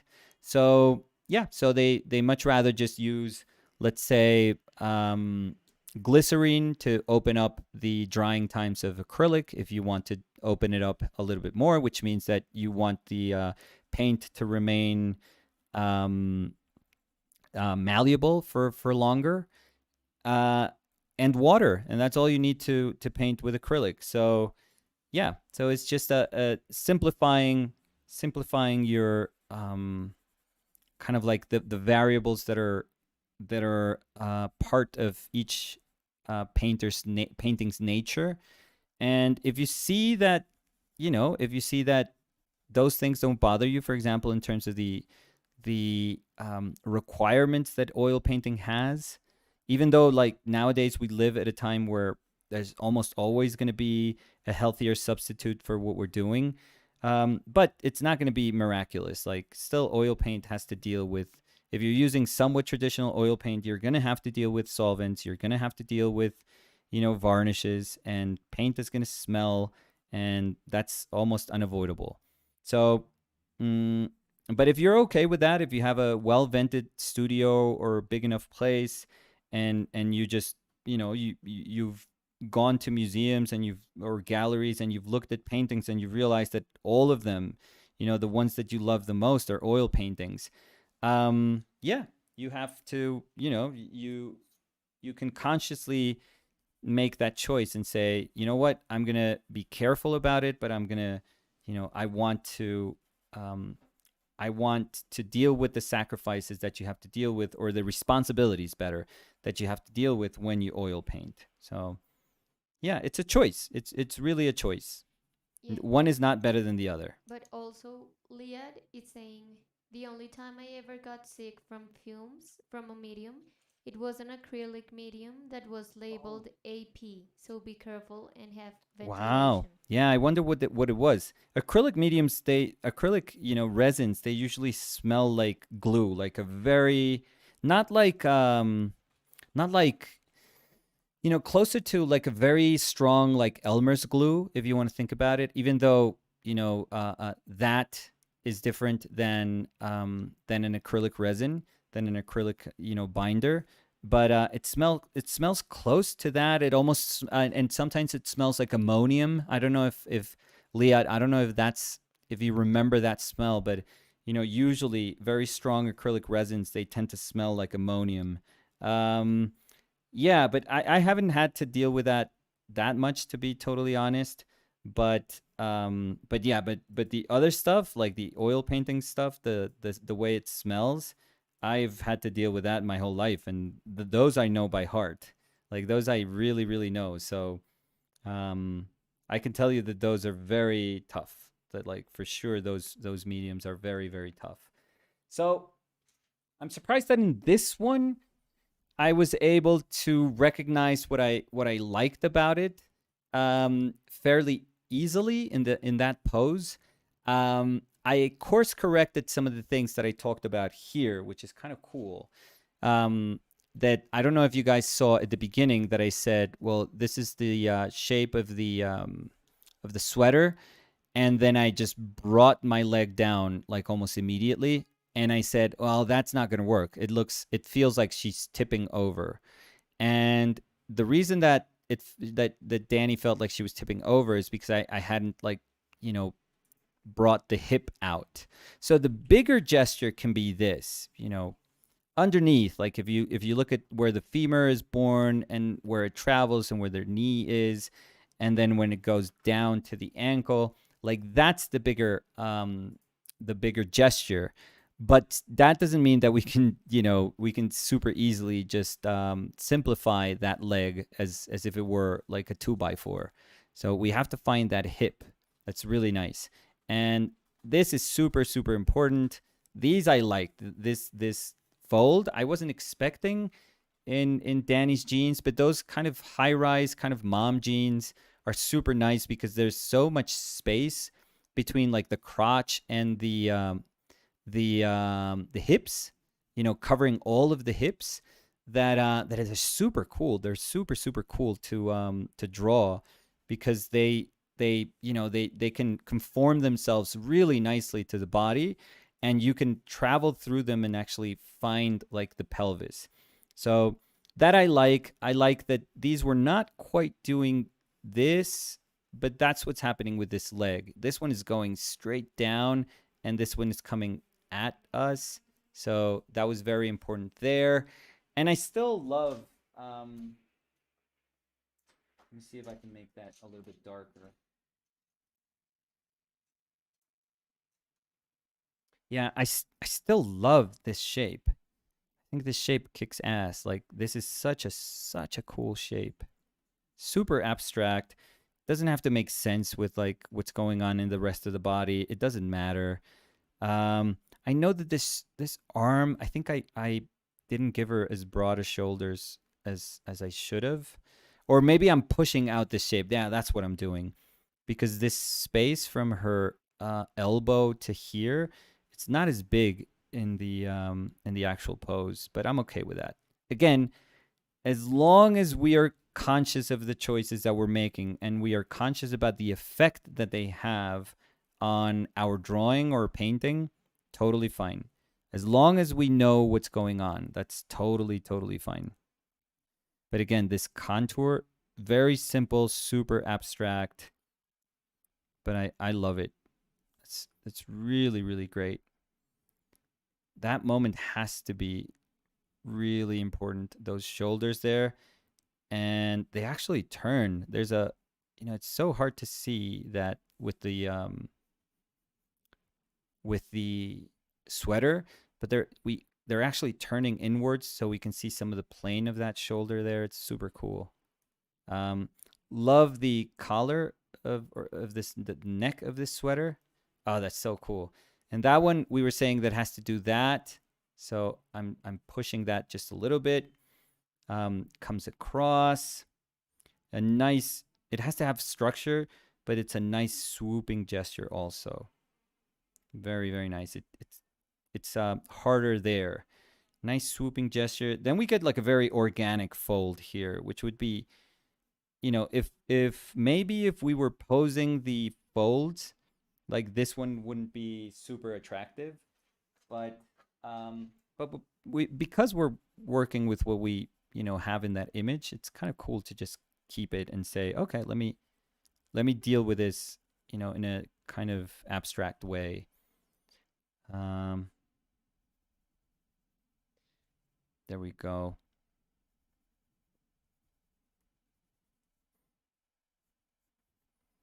So that's kind of nice. I love this, bit coming in, this coming in, hip coming out. Remember, there's always like equivalency in your hips. If this is your axis, and clothes have really cool ways of telling you, hey, here's the axis of this, these pants. It goes straight down the middle. This is the zipper thing, whatever, the crotch. Um, if this is the angle, it has to have a correspondence on the other side. And it has to have a correspondence at some point, even though this leg is going to come towards us, it's going to come forward. There has to be a moment, and it's very, very small. It's like almost right here where the pocket is just kind of tucking in, but it's right there, right there. You have to mark it, and then it breaks out. Then it just does, this whole thing where it just breaks outwards. But that is so important to find 1, 2, 3. That one's super, super important. And that just gives us a really nice sense of unity to the hips. That's like the block, like a big block, understanding the hips as a big block. They behave like in unison, those three. You can never do 1, 2, and then this one is going towards a separate direction. You always have to find where it's a tiny moment where that direction is, you can recognize it. You can actually identify it and push it also. It's almost like you're responsible for pushing that, because you can't really see the hips, but you're getting a hint of where they are underneath. So I'm liking that. The arms feel massive. I mean, she feels superhero-ish. So that's like really, really cool.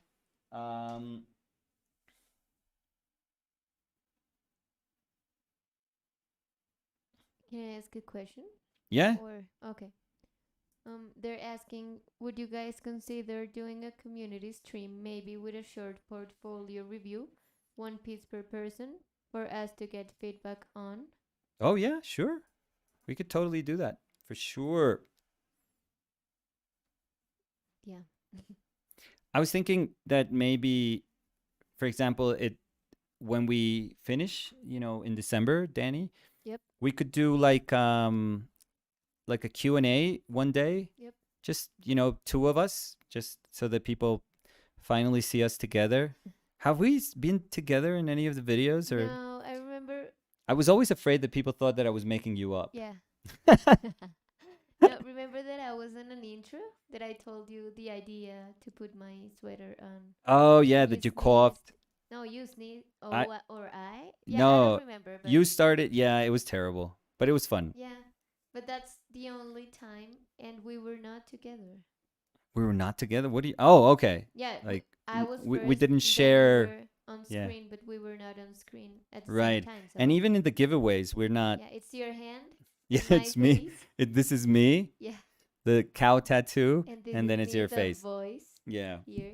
Yeah, So maybe we could do a stream where we have Q&As, one day, and then the next day we could do the portfolio review, if you think that's cool. They're saying Danny doesn't exist. Yeah, I mean, it's Maybe I don't. I'm not gonna say anything. I'm not gonna say if she does or if she doesn't. So, uh, let me do another one. I think we could do like or maybe I don't know. I think that because if I overcomplicate things, I think that it's gonna be. I mean, we can do this ad infinitum. We could do this for as long as we want. But let me do a very quick one. Just to reinforce the idea that these are super important. So, Danny, let's do the yellow Okay, wait, raincoat wait, one. wait, wait. So, do you want the three No, references? just the profile one. Okay, so this one. Yep. Yeah, and let's try. I'm gonna try to do it. I don't know if this yellow shows up. Yeah, I'm gonna try to do it very quickly, also, just so that I don't. So I'm gonna make the image a little bit larger. Okay, yeah, because it's just one. Yep. There you go. Oops. Yeah. Em, dicen, estaría genial que hicieran esto también con pintura, pintura libre. Oh, cool, cool. Has it been helpful? ¿Les ha gustado como esto? Es súper, pues digamos que no es poco tan distinto a lo que normalmente hacemos, pero el carácter de no, como de no creer que el objetivo siempre es hacer una imagen como resuelta, pues es chévere, eso le da a uno muchísima libertad. Sí, pero, o sea, en los comentarios he visto que sí les ha gustado. Sí, Y también cuando dijiste como, no, estos no tienen que ser lindos, sí. había gente diciendo, pero ¿quién dice que no son lindos, que no son chéveres? Y estoy de acuerdo yo, a mí me parecen súper chéveres estos. Em, dicen, sí, está chévere. Rosalind says, helpful seeing this.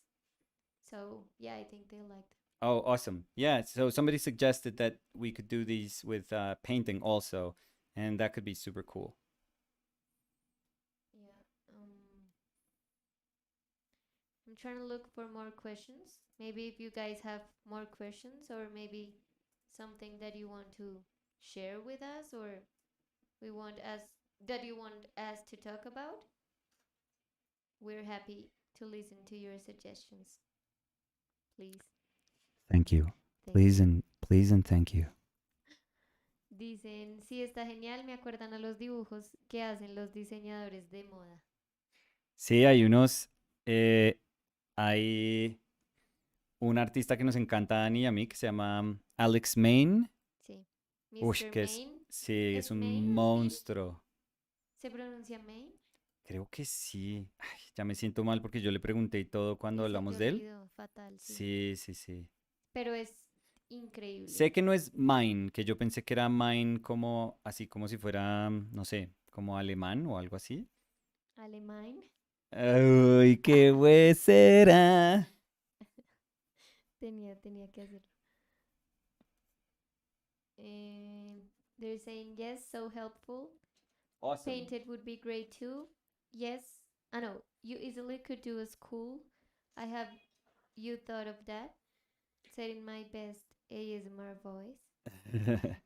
Oh, That's kind of scary to think about it as a school, and I think people like Bobby Chu with his school, or people like we mentioned him yesterday, Jeff Watts.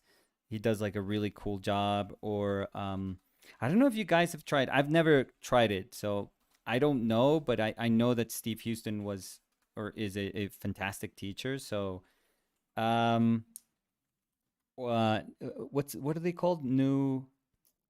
¿Tú te acuerdas? ¿Cómo se llama la de Steve no. Houston y la de You want me to? ¿Lo New quieres que lo War google? Academy? You guys can help me out. You guys probably know what I'm.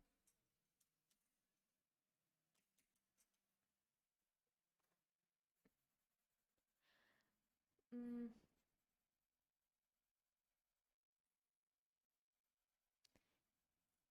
Liad says, "Oh, that's nice. Nicolas gets more bass in his voice when he's up on the mic." Thank you. Yeah, it's Supernatural. This is actually closer to my regular voice. Never. No. Um, what is your take on the book The Art Spirit by Robert Henry? I read the whole thing. I think it's one of those books that almost every single art student reads, and when you start reading it, you're like, "Oh, this is so cool." And then you realize, "Oh, this is so cool," but it's one experience. It really does speak about a person's experience, and it doesn't really have to mimic everyone else's experience. Like you don't have to feel what Robert Henry felt. You don't have to, but I think it's interesting when you just accept it as that, as this really nice recounting of an experience and what it means to be a young artist. I think it's great. I feel that it's a book that everyone should read, but it doesn't mean that it's like a Bible. So it was New Masters Academy. New Masters, there we Yeah, go. yeah, yeah. Um, do you have any advice about patience while rendering? Oof. I mean, yesterday it took us 4 hours to do that Tyson Tyson Fury. Fury. Yeah. So just, take your time. There's no rush. Honestly, if your objective is to if your objective is to render something, there's no rush. No, absolutely no rush whatsoever. Like you can take as much time as you need. But sometimes when you do things super quickly, like cool things happen. So always have that in mind too. Do you have a favorite art book? Favorite art book. In terms of the writings, or in terms of the images, or as a book, or both.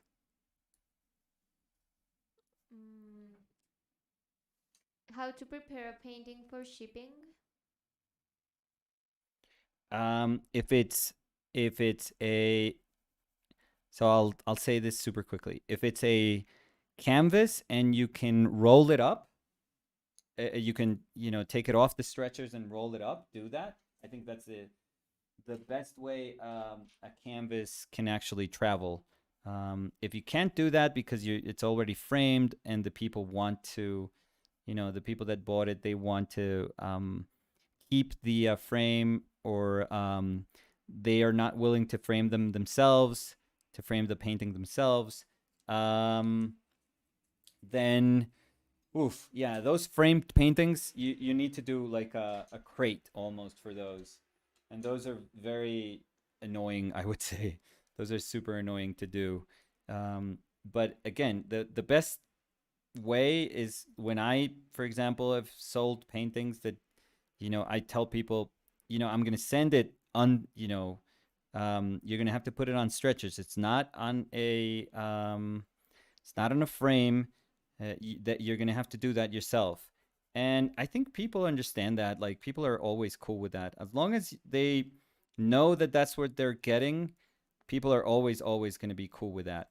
So so make sure of that. If it's a small painting, what Danny and I do is that we do a sort of sandwich it between cardboard, and then we put a kind of box of Homeward? foam board Yep.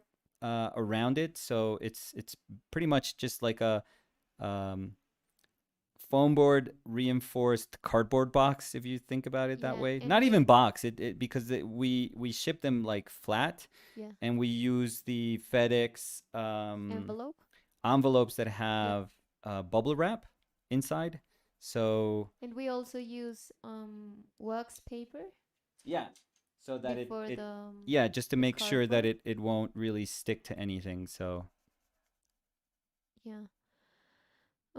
They're saying my understanding is that rolling a canvas isn't good for the painting no, if that's it's old. no. You're gonna be fine. What you don't want to do, what you don't want to happen, is to roll and to put on stretchers and then unroll a canvas like many times. But if you're not doing it many times, if you're only doing it like a couple of times, don't worry. There's so many paintings, trust me, so many paintings that maybe you're not aware of that have traveled the world like that, because it's the easiest and it's the cheapest way for a painting to be to travel. I'm not saying museums do it that way. No, no, no. Of course not. The museums have to send them in crates, and it's a whole production for them. But for us that have to pay for shipping, no, no, we can make our lives a lot easier. And if it's just the one time that you're unstretching it and restretching it, don't worry. Trust me on this. I've done that a million times, so don't worry. Están diciendo qué vicio estos videos. Qué bueno que estén acá. Qué bueno que estén enviciados. Enviciados, Qué no, bueno. qué bueno. No, No. pero qué bueno que estén No, qué acá. chévere En repetidas ocasiones iba a decir. Sí, qué chévere Que nos acompañen. que nos acompañen. Eso es lo más chévere. Eh, I've rolled both oil and acrylic and haven't had a problem, they were saying. So, yeah. And remember the question of Rosalind. She said that what was your favorite art book? And I Oh, didn't know. She was saying either, both. So, yeah, like written or so about. you know which one I love, Rosalind? The Edwin Dickinson.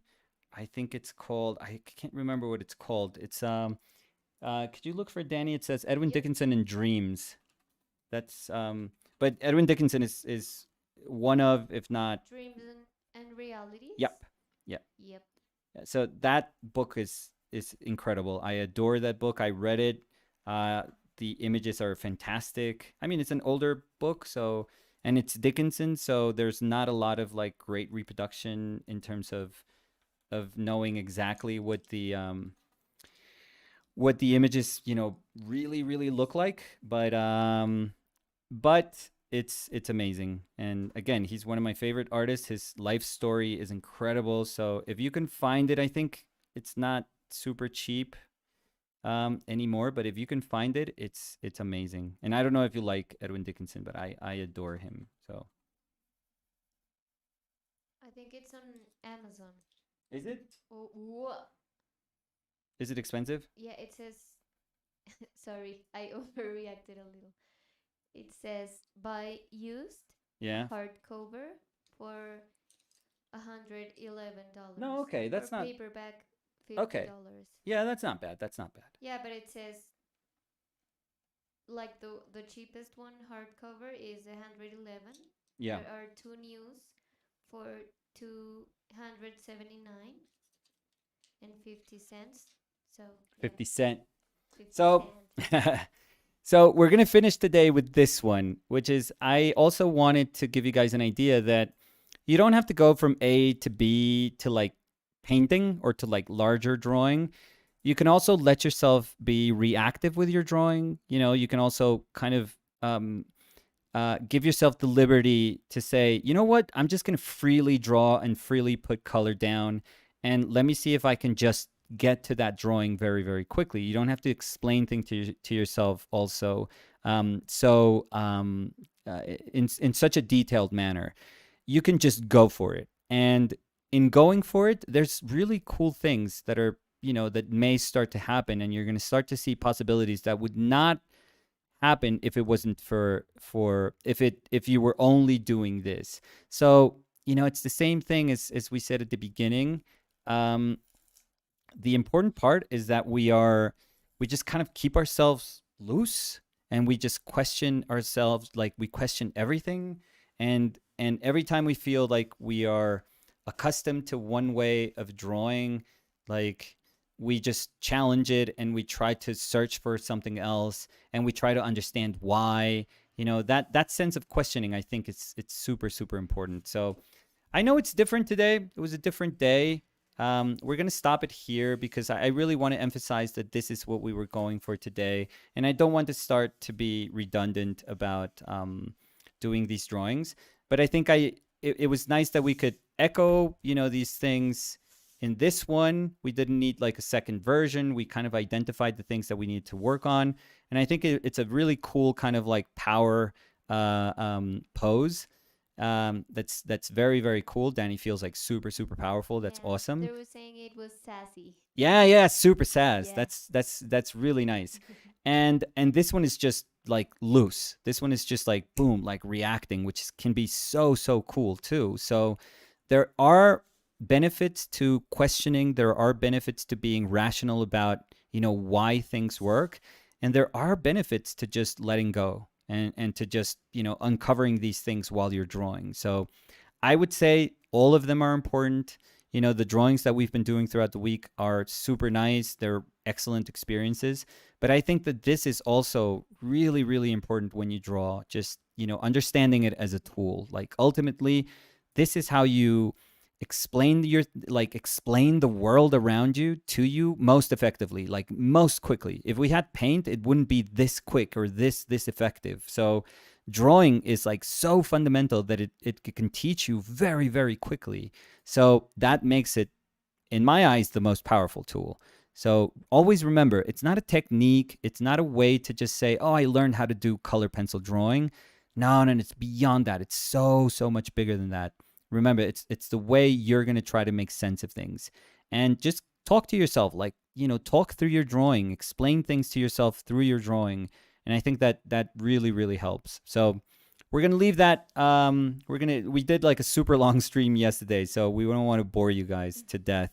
We're gonna leave it here. So hopefully that was super helpful for somebody out there. And tomorrow we'll go back to trying to do a heavily distorted kind of expressive drawing, like a more resolved drawing. But I thought that for today this was a nice, nice thing to do today. So hope you guys liked it. So we'll see you guys tomorrow. Yeah. Yeah, Yeah. hopefully. Our Friday streams are the looser ones. So get ready. Yeah, I'm finally gonna wear pants. I don't know why I said that. No, Yeah, well, yeah, that didn't make enjoy. sense. Yeah, that made no Yeah, sense. I'm okay. sorry. Thank you, everyone. See you tomorrow. Bye. Bye.